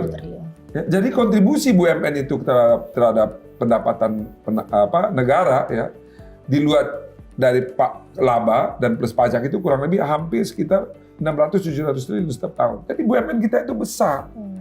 Makanya Bapak Presiden itu berharap dengan adanya Danantara ini jauh menjadi lebih besar lagi. Ya. Lalu apa yang kita lakukan untuk menuju ke angka 800 tadi? Tentu tidak mudah, tapi bukan tidak mungkin. Tadi caranya sudah kita jelaskan, kita mengurangi dulu jumlah perusahaan kita melakukan konsolidasi terhadap perusahaan kita membangun roadmap yang baru, kita membangun competitive advantage daripada perusahaan kita mendevelop human capitalnya. Ya, termasuk juga kita sekarang standardise kualifikasi daripada orang untuk jadi direktur BUMN. Kita tetapkan. Saya sangat optimis bahwa kita bisa melakukan ini. Dan dengan keyakinan penuh, kita akan membuat BUMN kita menjadi lebih baik lagi. Nggak ada pilihan. Ya. Jadi saya ingin sekali meninggalkan BUMN kita dalam keadaan yang bagus. Dan tidak perlu sayanya yang dikenang, tetapi paling tidak dan antaranya berhasil untuk mewujudkan mimpi yang begitu dan harapan banyak rakyat Indonesia. Ia menambahkan pemerintah melalui Danantara terus melakukan transformasi BUMN lewat konsolidasi, penyederhanaan perusahaan, dan penguatan SDM, agar kontribusi BUMN bisa meningkat hingga 800 triliun per tahun. Tim redaksi Simpo TV melaporkan. Danantara memastikan dalam proses perampingan BUMN tidak akan terjadi pemutusan hubungan kerja atau PHK terhadap karyawan. Seluruh pegawai akan tetap dipertahankan dan dialihkan ke perusahaan hasil konsolidasi. Pemerintah melalui Danantara melakukan penataan besar-besaran terhadap badan usaha milik negara untuk meningkatkan efisiensi pengelolaan. Langkah ini mencakup perampingan jumlah BUMN dari 1.077 entitas menjadi sekitar 200 hingga 300 perusahaan. Chief Operating Officer Danantara, Doni Oskaria menegaskan, proses restrukturisasi tidak akan berdampak pada pemutusan hubungan kerja. Seluruh karyawan akan tetap dipertahankan dan dialihkan ke perusahaan hasil konsolidasi sesuai arahan Presiden Prabowo Subianto. Ia menjelaskan perampingan BUMN yang ditargetkan selesai pada 2026 berpotensi menghasilkan efisiensi hingga 50 triliun rupiah per tahun. Penghematan tersebut berasal dari pengurangan inefisiensi, termasuk praktik transaksi berlapis antar perusahaan dalam ekosistem BUMN. Pastinya Bapak Presiden tidak ingin ada yang di PHK pasti. Kita hitung kalau dari perusahaan-perusahaan yang kita streamline ini berapa sih biaya tenaga kerjanya setahun? Ternyata cuma 2-3 triliun. Jadi saya berpikir kalau gitu saya ambil aja semua karyawannya, saya masih hemat 47 triliun. Jadi dan seluruh karyawan tidak akan ada yang kita PHK. Dia akan ikut di dalam perusahaan-perusahaan yang hasil daripada konsolidasi. Karena tadi pemikiran kita tidak mau juga, kita tidak ingin menzalimi karyawan. Karena karyawan itu kan bukan salah mereka. Selama ini kita membiasakan layering transaction antara induk ke anak-anak, ke cucu-cucu, ke cicit ya, yang menyebabkan inefisiensi. Kurang lebih inefisiensinya itu 30 triliun. Contoh, ini contoh pertama. Kita merger sekarang kita sudah menghemat kurang lebih sekitar 600 sampai 700 juta US dollar. Ya, dari hasil merger ini. Jadi kita punya 50 triliun kalau ini proses ini selesai kita laksanakan, proses streamlining dari 1077 perusahaan menjadi 254 perusahaan itu, kita punya immediate tanpa kita harus melakukan improvement terhadap kualitas pengelolaan, ya, profitability daripada hasil penggabungan, itu di depan mata kita ada 50 triliun. Sebagai contoh, Danantara melakukan konsolidasi sejumlah perusahaan seperti di lingkungan Pertamina yang berhasil menekan biaya hingga ratusan juta dolar dari penggabungan bisnis. Langkah serupa juga dilakukan di Telkom Group untuk mengurangi biaya tambahan akibat rantai pekerjaan yang terlalu panjang. Tim redaksi Simpo TV melaporkan. Kita ke Wakil Ketua Komisi 10 DPR lalu Hadrian Irfani mendukung penuh langkah pemerintah yang menaikkan tunjangan guru honorer atau non-ASN. Lalu berharap pemerintah terus dapat memfokuskan kepada kebutuhan dasar pendidikan ke depan. Pemerintah resmi menaikkan tunjangan guru honorer atau non-aparatur sipil negara sebesar 2 juta rupiah. Hal ini merupakan komitmen Presiden Prabowo Subianto dalam mensejahterakan para guru. Wakil Ketua Komisi 10 DPR lalu Hadrian Irfani mengatakan pihaknya mendukung penuh langkah pemerintah, khususnya di dalam pendidikan. Lalu menilai kesejahteraan guru serta peningkatan mutu siswa-siswi merupakan bagian penting yang tak boleh terabaikan. Dirinya juga menyebut Komisi 10 DPR akan terus mencari berbagai solusi agar kebutuhan dasar pendidikan dapat segera teratasi. Rencana pemerintah menganggarkan kenaikan untuk tunjangan guru baik ASN maupun non-ASN. Kami di Komisi 10 DPR RI sangat mendukung dan moga-moga pemerintah juga lebih memfokuskan perhatian kepada kebutuhan dasar pendidikan yang lain. Kami melihat di postur anggaran 2027 di pagu indikatif, kami menilai bahwa postur anggaran tersebut hanya berfokus kepada sarana dan prasarana, tetapi jangan lupa kita masih punya PR kesejahteraan guru harus meningkat, kemudian mutu, kualitas siswa-siswi maupun guru-guru kita harus terperhatikan.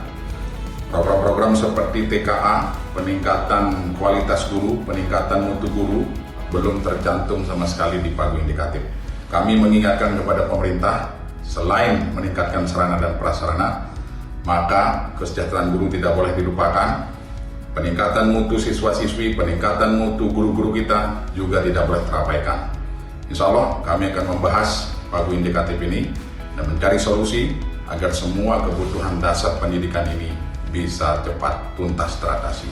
Dari Jakarta, Fahrizal Davarizkiano, Sinpo TV melaporkan. Kita ke informasi lain. Jual 25 butir ekstasi berwarna hijau dengan logo TikTok kepada anggota polisi. Pengedar narkoba ditangkap di Jalan Masjid Az-Zikra, Kelurahan Karangjaya, Kecamatan Gandus, Kota Palembang. Aparat Unit 4 Subdirektorat 3 Direktorat Reserse Narkoba Polda Sumsel menangkap seorang pengedar ekstasi di Jalan Masjid Az-Zikra, Kelurahan Karangjaya, Kecamatan Gandus, Kota Palembang. Penangkapan ini dilakukan personel dengan cara undercover buy atau UCB atau penyamaran sebagai pembeli. Anggota yang menyamar berhasil melakukan komunikasi langsung dengan tersangka dan menyepakati lokasi transaksi. Saat tersangka menyerahkan barang yang diduga narkotika kepada petugas yang menyamar, tim langsung melakukan penyergapan dan mengamankan pelaku tanpa perlawanan. Kaurpenum Subbit Penmasbit Humas Polda Sumsel Kompol I Putu Suryawan mengatakan, dari tangan pelaku petugas menyita barang bukti berupa 25 butir narkotika jenis ekstasi berwarna hijau dengan logo TikTok seberat bruto 11-17 gram yang dikemas dalam plastik klip transparan. Petugas juga mengamankan 1 unit telepon seluler yang diduga digunakan sebagai sarana komunikasi dalam aktivitas peredaran narkotika. Dapat kami informasikan bahwasanya Ditres Narkoba Polda Sumatera Selatan berhasil melakukan pengungkapan dan penangkapan terhadap 1 orang pelaku dengan inisial MYH, umur 38 tahun. Dari tangan tersangka berhasil diamankan narkotika jenis ekstasi dengan jumlah ataupun banyaknya itu 25 butir dari tangan tersangka. Kemudian tersangka diamankan di kecamatan ataupun di Kelurahan Karangjaya, Kecamatan Gandus, Kota Palembang. Dan saat ini tersangka dan barang bukti sudah diamankan dan dilakukan penyidikan lebih lanjut di Ditres Narkoba Polda Sumatera Selatan. Saat ini tersangka dan barang bukti sudah diamankan oleh Direktorat Reserse Narkoba Polda Sumsel untuk menjalani proses hukum lebih lanjut. Dari Palembang, Sumatera Selatan, jurnalis Sinpo TV melaporkan. 2 kendaraan roda 2 terlibat adu banteng di Jalan Jenderal Basuki Rahmat Cipinang, Jakarta Timur, Kamis 11 Juni 2026 malam. Akibatnya salah seorang pengendara mengalami kritis dan tergeletak di jalan.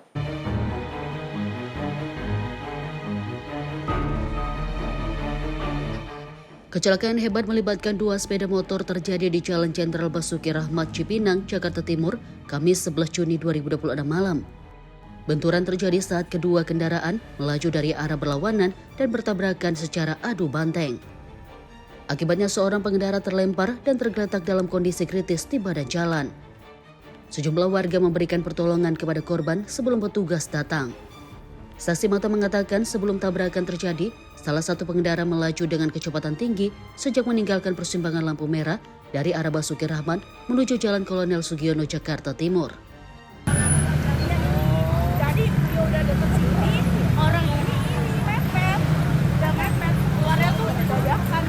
Berarti tabrakan adu banteng, Bu?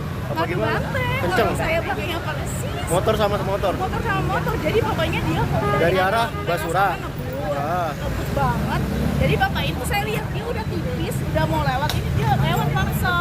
Gor aja, udah yang ke sana, yang ini motornya sampai ada apinya. Oh, 2 motor berarti? 2 motor. Yang satu lagi mana? Korbannya 1? Itu satunya bapak ini tuh. Oh, mbaknya nggak ini? Saya belakangnya persis. Belakang, cuma ngeliat doang. Iya, ngeliat doang. Saya karena belakangnya emang dia. bapak ini dari lampu sebelumnya itu udah kenceng. Oh, udah kenceng. Makanya saya kasih jalan. Saya jalan itu beneran. Akibat kecelakaan ini, arus lalu lintas dari arah Basuki Rahmat menuju Duren Sawit dan sebaliknya mengalami kemacetan parah. Dari Jakarta, jurnalis Sinpo TV melaporkan.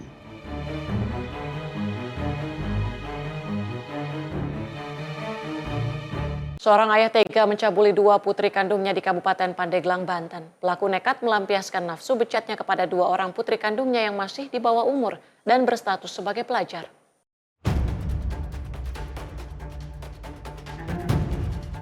Pelaku berinisial SH, 40 tahun, tega mencabuli 2 orang putri kandungnya sendiri yang masih di bawah umur secara berkali-kali. Tersangka melancarkan aksi bejatnya saat kondisi suasana di dalam rumah sedang sepi. Aksi bejat pelaku akhirnya terbongkar setelah kedua korban memberanikan diri melaporkan perbuatan sang ayah kepada ibu kandung mereka. Ibu korban kemudian melaporkan suaminya ke Mapolres Pandeglang.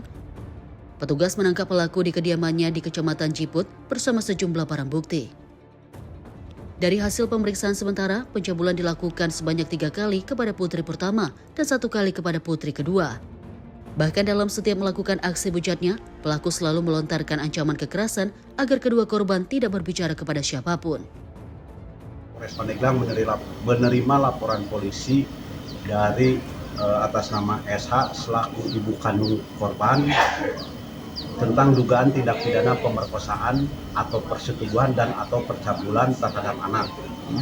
Yang mana dari laporan tersebut Polres Pandeglang melakukan penyelidikan dan akhirnya diketahui bahwa betul telah terjadi tindak pidana perkosaan atau persetubuhan dan atau percabulan terhadap anak kandung yang terjadi di rumah pelapor.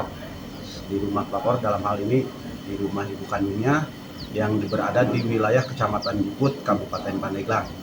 Yang mana adapun selaku korban adalah anak kandung daripada pelaku itu sendiri 2 orang, yaitu berinisial AMH umur sekitar 17 tahun dan NH umur sekitar 11 tahun. Dia terdorong oleh hawa nafsu seks yang sehingga dia sendiri akhirnya melakukan terhadap anak kandung itu sendiri. Ada ancaman nggak Bang kepada korban Bang dari pelaku Bang? Jadi kalaupun itu sendiri pelaku diduga ada ancaman terhadap korban. Jadi barang bukti yang sementara menjadi barang bukti dalam perkara ini yaitu pakaian korban. Selain pakaian korban adanya kwitansi permintaan visum dan hasil visum et repertum itu sendiri. Atas perbuatan bejatnya, kini pelaku harus mendekam di sel tahanan Mapolres Pandeglang. Karena status pelaku merupakan orang tua kandung korban, tersangka dijerat dengan Undang-Undang Perlindungan Anak dengan ancaman hukuman dia ditambah sepertiga, yaitu paling lama 20 tahun penjara. Dari Pandeglang, Banten, jurnalis Sinpo TV melaporkan.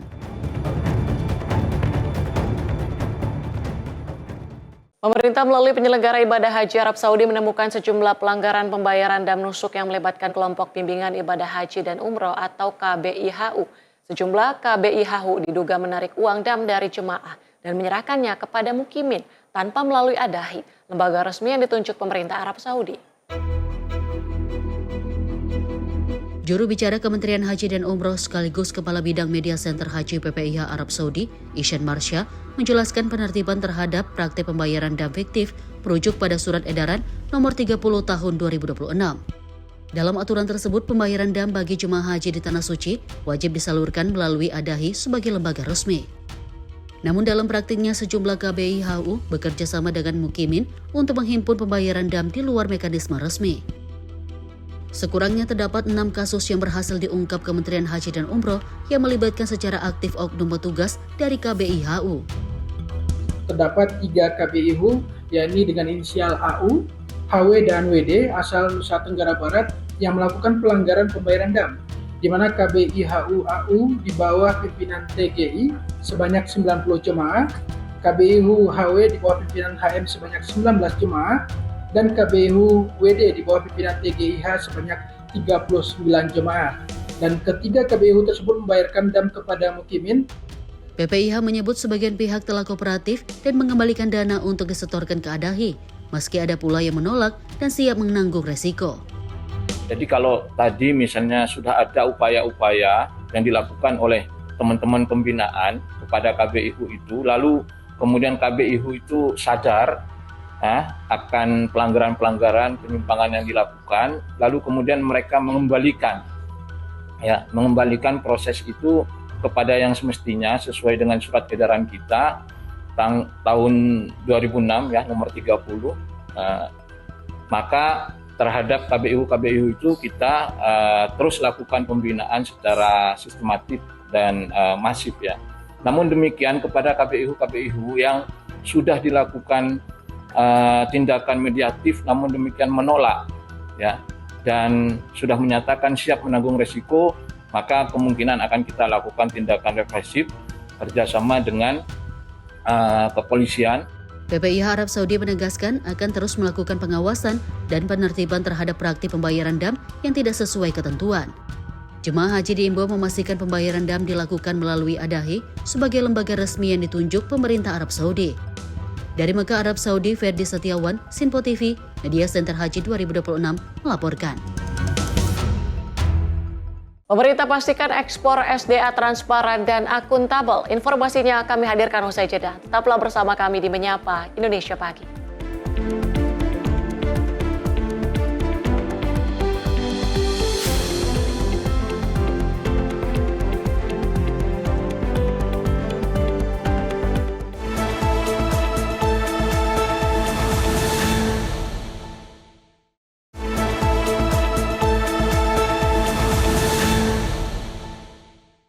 Terima kasih pemirsa, Anda masih bersama kami di Menyapa Indonesia Pagi. Pemerintah pastikan PT Danantara Sumber Daya Indonesia akan bekerja dengan transparan dan akuntabel untuk pastikan tidak ada lagi praktik under invoicing dan transfer pricing. Untuk itu PT Danantara Sumber Daya Indonesia beroperasi sebagai perantara tunggal ekspor sumber daya alam mulai 1 Juni hingga 31 Desember 2026.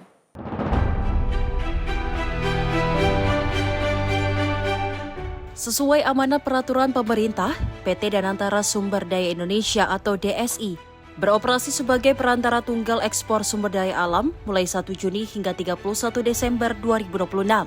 Hal ini dilakukan guna difokuskan mencegah praktik under invoicing dan transfer pricing dengan mengedepankan prinsip transparansi dan akuntabilitas. Pemerintah pun pastikan PT Danantara Sumber Daya Indonesia akan bekerja dengan transparan dan akuntabel.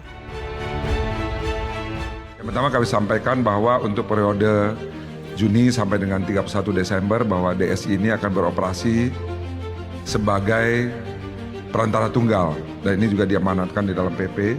Tugas kita adalah memastikan bahwa tidak terjadi under invoicing dan juga transfer pricing di dalam ekspor dari sumber daya alam yang kita miliki. Dan tentu saja di dalam pelaksanaannya kami akan melakukan secara transparan, akuntabel dan dapat dipertanggungjawabkan. Sementara itu untuk seluruh kontrak perusahaan tetap berjalan normal, sementara sistem digitalisasi transaksi SDA tengah dikembangkan sebagai bagian dari komitmen pemerintah mengelola kekayaan alam Indonesia secara adil demi kepentingan nasional. Tim redaksi Simpo TV melaporkan. Pemerintah optimis nilai tukar rupiah akan menguat secara bertahap pada semester 2 2026. Optimisme ini didukung sinergi kebijakan fiskal, moneter, serta meningkatnya arus modal asing ke Indonesia.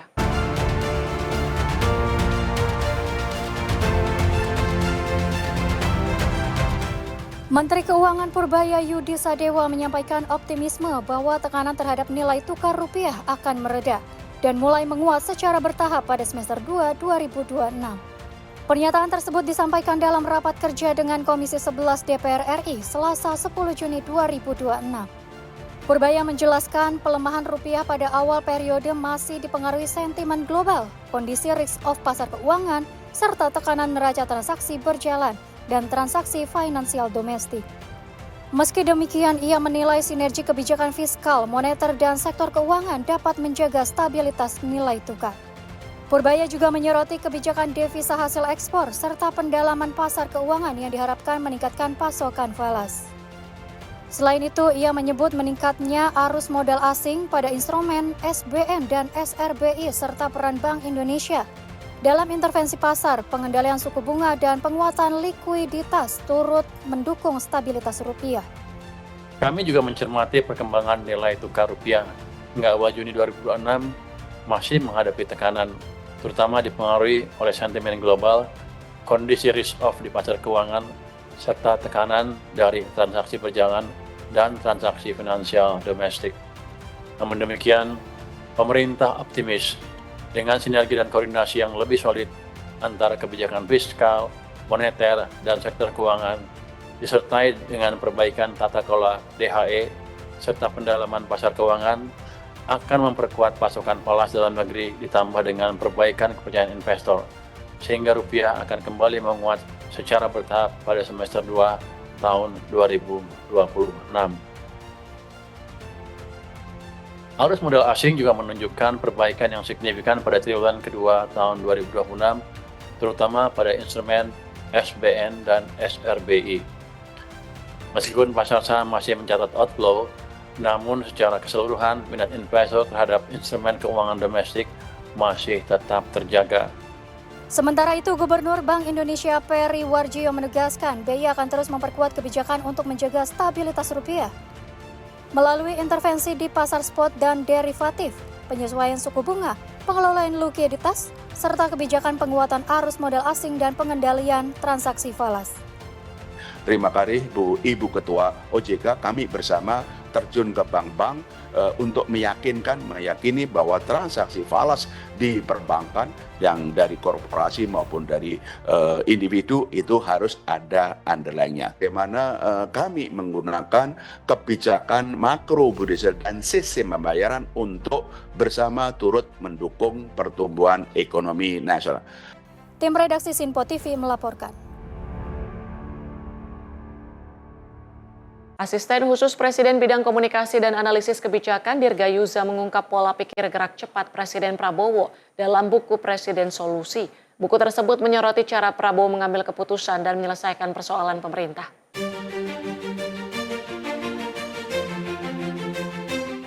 Kemampuan Presiden Prabowo Subianto merespon berbagai persoalan masyarakat secara cepat menjadi salah satu sorotan dalam buku Presiden Solusi. Buku tersebut mencatat 108 permasalahan yang berhasil ditangani pemerintah dalam 1,5 tahun pemerintahan, mulai dari kelangkaan LPG hingga pupuk. Dalam peluncuran buku di Jakarta Senin 8 Juni, Asisten Khusus Presiden Bidang Komunikasi dan Analisis Kebijakan Dirgayuza Setiawan mengatakan buku tersebut tidak hanya memuat capaian pemerintah, tetapi juga mengungkap pola pikir dan pendekatan kepemimpinan Prabowo dalam mengambil keputusan. Menurutnya, Presiden Prabowo meyakini kebijakan yang berdampak langsung pada kesejahteraan rakyat tidak boleh ditunda. Bapak Presiden kita merasa semua harus dideliver secepat-cepatnya. Karena rakyat nggak bisa menunggu. Rakyat membutuhkan makan hari ini. Rakyat membutuhkan pupuk hari ini. Rakyat membutuhkan kemudahan hari ini juga. Sekolah-sekolah perlu dideliver secepat mungkin. Kami bekerja dengan beliau, setiap hari kami melihat bagaimana beliau sangat mengikuti perkembangan itu. Dan tidak artinya mengubur fakta atau ditutup-tutupi. Tapi beliau sudah matang, sudah wise pandito. Jadi beliau memikirkan semua sebelum diputuskan. Dirgayuza menjelaskan Presiden Prabowo menerapkan kerangka berpikir observe, orient, decide, and act loop yang menekankan pengambilan keputusan berbasis data, analisis, dan kecepatan bertindak. Karena itu, setiap kebijakan yang diambil disebut melalui pertimbangan matang dengan memperhatikan perkembangan fakta dan kondisi di lapangan. Tim redaksi Sinpo TV melaporkan.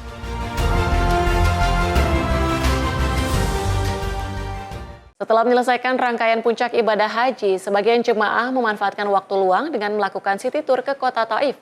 Kota yang terletak di kawasan pegunungan ini dikenal dengan udaranya yang lebih sejuk dibandingkan Mekah, serta memiliki wahana kereta gantung yang jadi salah satu daya tarik wisatawan.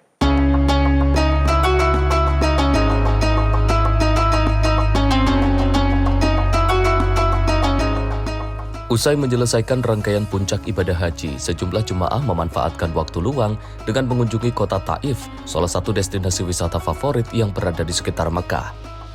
Taif merupakan daerah dataran tinggi yang terletak sekitar 90 km dari kota Mekah.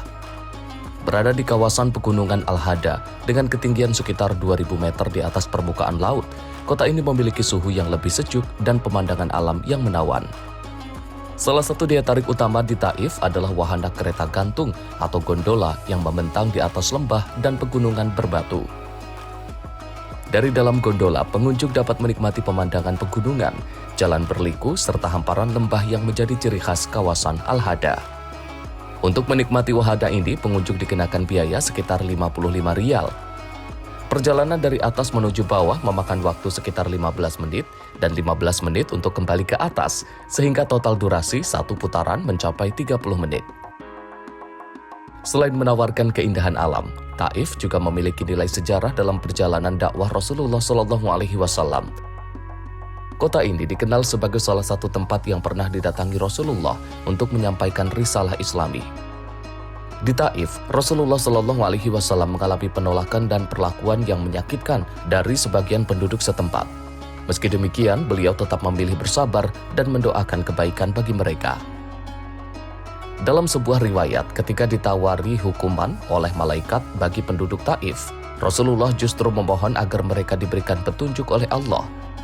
Kisah ini menjadi teladan tentang ketabahan, kasih sayang, dan sifat pemaaf yang patut diteladani.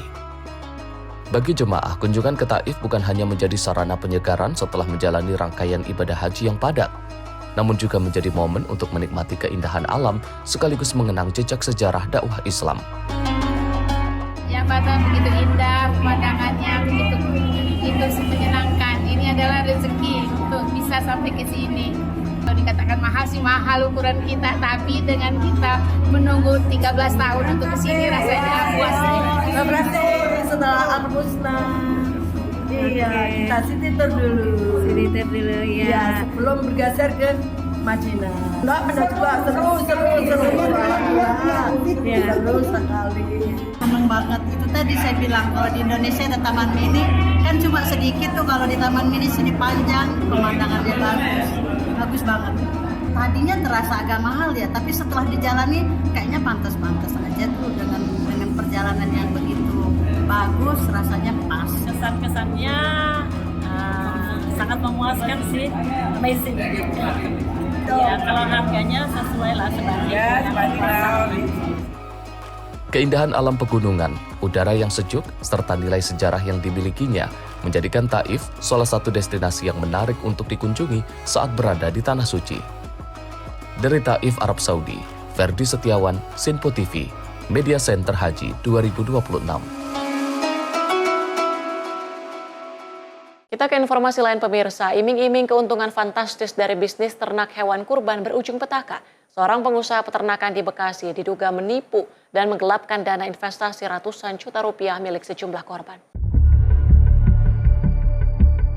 Berawal dari hubungan bisnis jual beli hewan kurban pada Idul Adha tahun 2024, korban berinisial BSP warga Jakarta Timur mengenal terduga pelaku berinisial UIA yang mengelola usaha peternakan di kawasan Jaga Sampurna, Kota Bekasi, Jawa Barat. Melihat pelaku memiliki kandang dan usaha peternakan hewan kurban, korban pun menaruh kepercayaan. Pada akhir tahun 2024, pelaku menawarkan skema investasi pembelian domba yang akan dijual kembali saat musim Idul Adha 2025. Kepada korban, pelaku menjanjikan keuntungan besar. Setiap ekor domba yang dibeli dengan modal Rp1.800.000 diklaim akan dijual kembali dengan harga Rp3.500.000. Dengan skema tersebut, investor dijanjikan keuntungan hingga Rp1.700.000 per ekor dalam waktu 6 bulan. Tergiur dengan janji keuntungan tersebut, korban BSP menyetorkan dana secara bertahap sejak Desember 2024 hingga Februari 2025 dengan total mencapai Rp225 juta. Namun dana investasi tersebut diduga tidak digunakan untuk membeli domba seperti yang dijanjikan. Justru uang milik korban diduga digunakan untuk menutup berbagai utang pribadi maupun utang usaha pelaku yang telah menumpuk sejak beberapa tahun sebelumnya. Agar korban tetap percaya, pelaku diduga memberikan keterangan palsu dengan menyatakan bahwa domba-domba tersebut sudah terjual kepada sebuah yayasan. Namun hewan yang menjadi objek investasi tersebut diduga tidak pernah dibelikan. Korban atas nama BSP dan kawan-kawan, sementara pelaku inisial adalah IUA. Ya, ini cukup menarik karena ini adalah kaitan dengan investasi hewan kurban. Jadi berupa ada domba, kemudian ada juga sapi dan lain-lain. Pada awalnya saudara IUPA selaku pelaku ini menyampaikan bahwasanya siapa yang bisa untuk menanam modal ke yang bersangkutan nanti akan diberi imbalan. Dan di sini mulailah beberapa korban datang kepadanya untuk berinvestasi. Antara lain saudara BSP ini menginvestasikan dana sebesar 225 juta ini untuk dibelikan 61 ekor domba yang kemudian dalam waktu 1 tahun nanti hasilnya ini adalah sekitar 450 juta. Jadi berhasil bagi hasilnya selama setahun dan memperoleh 100% daripada nilai yang diinvestasikan. Petugas juga telah memeriksa para korban dan sejumlah saksi untuk mendalami aliran dana serta modus operandi yang digunakan terduga pelaku. Atas perbuatannya, pelaku dijerat dengan pasal 492 dan pasal 486 dengan ancaman hukuman maksimal 8 tahun penjara. Dari Bekasi, Jawa Barat, Muhammad Ridwan, Simpo TV melaporkan.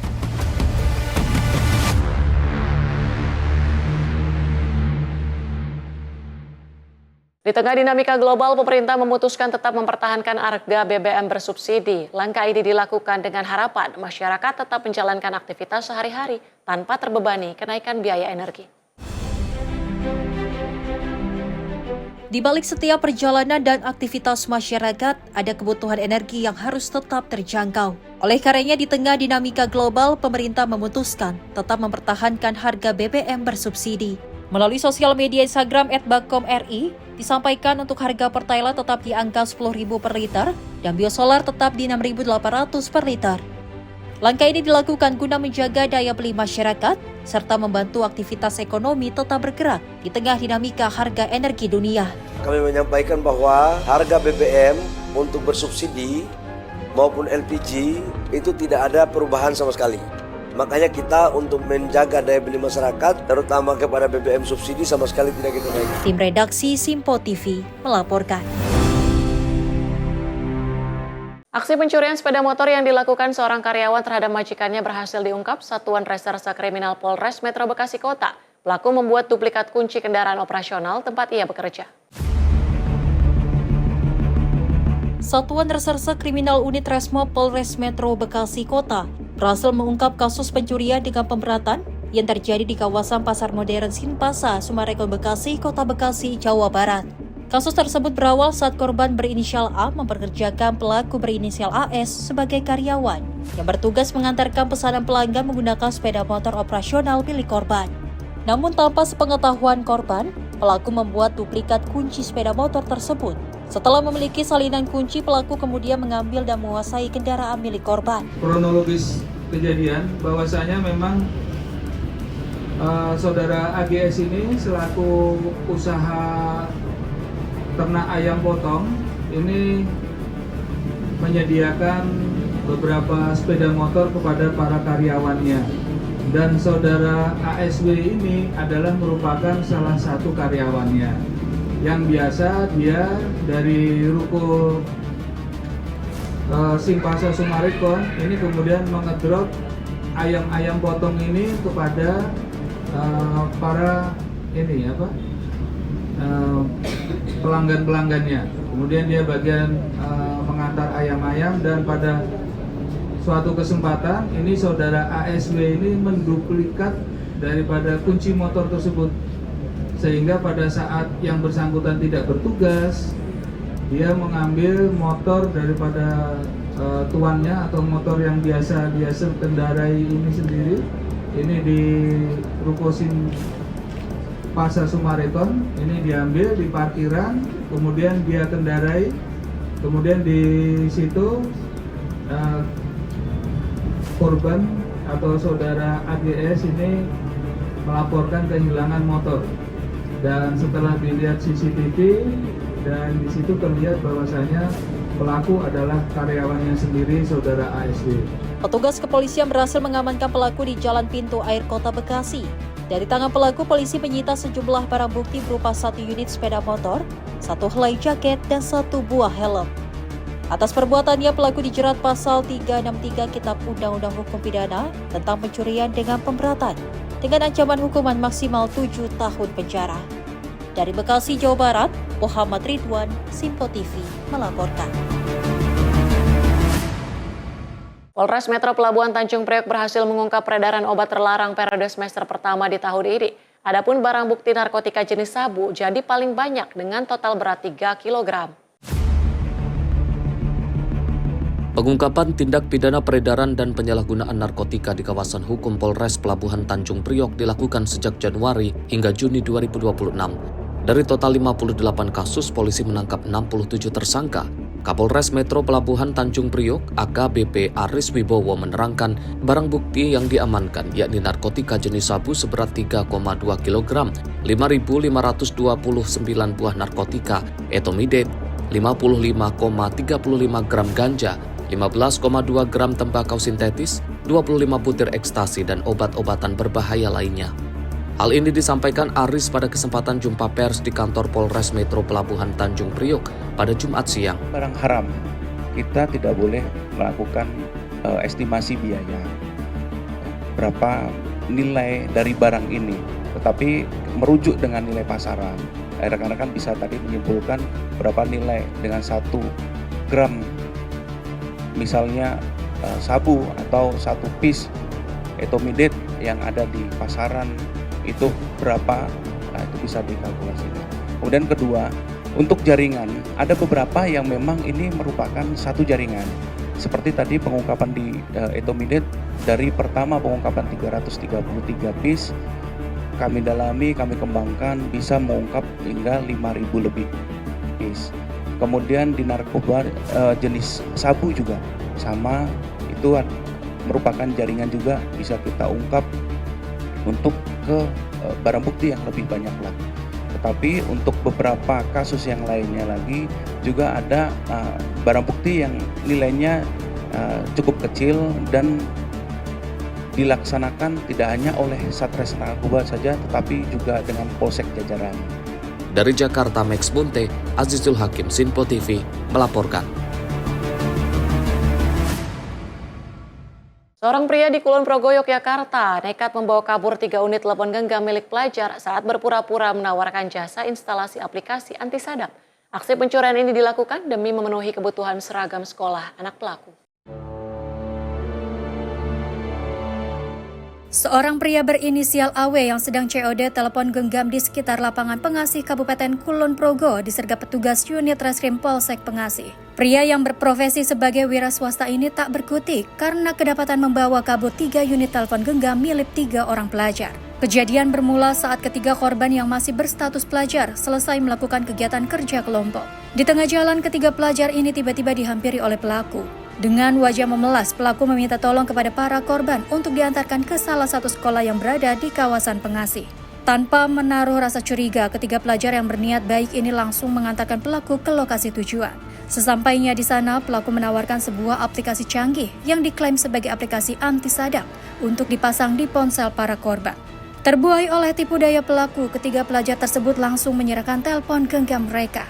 Guna melancarkan aksinya, pelaku kemudian menyuruh ketiga korban untuk pergi keluar membelikannya air minum di warung yang tak jauh dari lokasi. Saat ketiga korban kembali dari membeli minuman, pelaku sudah tidak ada di tempat. Pelaku diketahui kabur dengan membawa 3 unit telepon genggam milik korban. Merasa telah dikelabui, para pelajar tersebut langsung melaporkan insiden yang dialaminya ke Polsek Pengasih. Menindaklanjuti laporan tersebut, petugas kepolisian langsung bergerak cepat. Petugas akhirnya berhasil meringkus AW tanpa perlawanan di daerah Pengasih. Dari hasil pemeriksaan sementara, pelaku mengaku nekat melakukan aksi penipuan tersebut karena tak memiliki jalan lain setelah ditagih biaya seragam sekolah untuk anaknya. Kronologi kejadian pada awalnya, ketiga korban ini sepulang dari membeli bahan praktek tugas kelompok. Pada saat perjalanan pulang, ketiga korban dicegat oleh pelaku. Pada saat itu, pelaku meminta tolong kepada ketiga korban ini untuk diantar ke SMP 4 Pengasih. Dengan alasan akan melakukan COD handphone merek iPhone 13. Setibanya di dekat SMP Pengasih, pelaku menawarkan kepada ketiga korban sebuah aplikasi untuk dipasang di handphone milik ketiga korban untuk mendeteksi apakah handphone korban dibajak atau tidak. Dan korban pun mengizinkan sambil menunggu proses install aplikasi selesai. Ketiga korban menawarkan minuman es 2 kepada pelaku dan pelaku pun meminumnya. Pada saat itu pelaku menyampaikan jika minuman terlalu manis dan meminta dibelikan air mineral di warung terdekat. Kemudian ketiga korban berangkat membeli air mineral, pesan pelaku tersebut. Dan sekembalinya dari membeli air mineral, ternyata pelaku sudah tidak berada di tempat dengan membawa 3 unit handphone milik ketiga korban tersebut. Dan kebetulan tidak memiliki biaya untuk membeli seragam. Akhirnya pelaku melakukan tindakan tersebut. Saat ini pelaku beserta barang bukti diamankan dan kasus ini masih ditangani secara intensif oleh pihak unit Reskrim Polsek Pengasih. Pelaku dijerat pasal 492 atau 486 KUHP dengan ancaman hukuman 4 tahun penjara. Tim redaksi Sinpo TV melaporkan. Kita ke Wakil Menteri Haji dan Umroh Daniel Anzar Simanjuntak akan membawa hasil evaluasi penyelenggara haji 2026 dalam rapat dengar pendapat dengan Komisi 8 DPR. Salah satu diantaranya tentang pembenahan kelompok bimbingan ibadah haji dan umroh nakal yang dinilai bertindak di luar kontrol Kementerian Haji dan Umroh.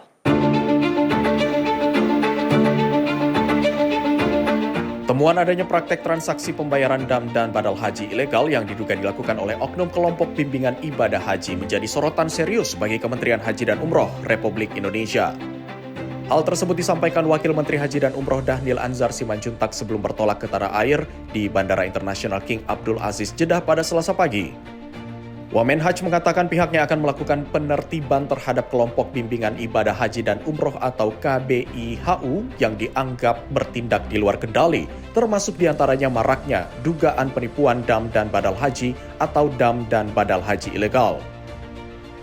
Daniel menegaskan selain masalah penertiban KBIH nakal terkait dugaan pembayaran dam dan badal haji ilegal, Kementerian Haji dan Umroh juga akan membawa masalah dan evaluasi penyelenggaraan haji tahun ini ke DPR, seperti perbaikan pelayanan dan sarana prasarana Armusna, wacana Tanazul 50%, hingga usulan daerah kerja khusus Armusna pada penyelenggaraan haji tahun depan.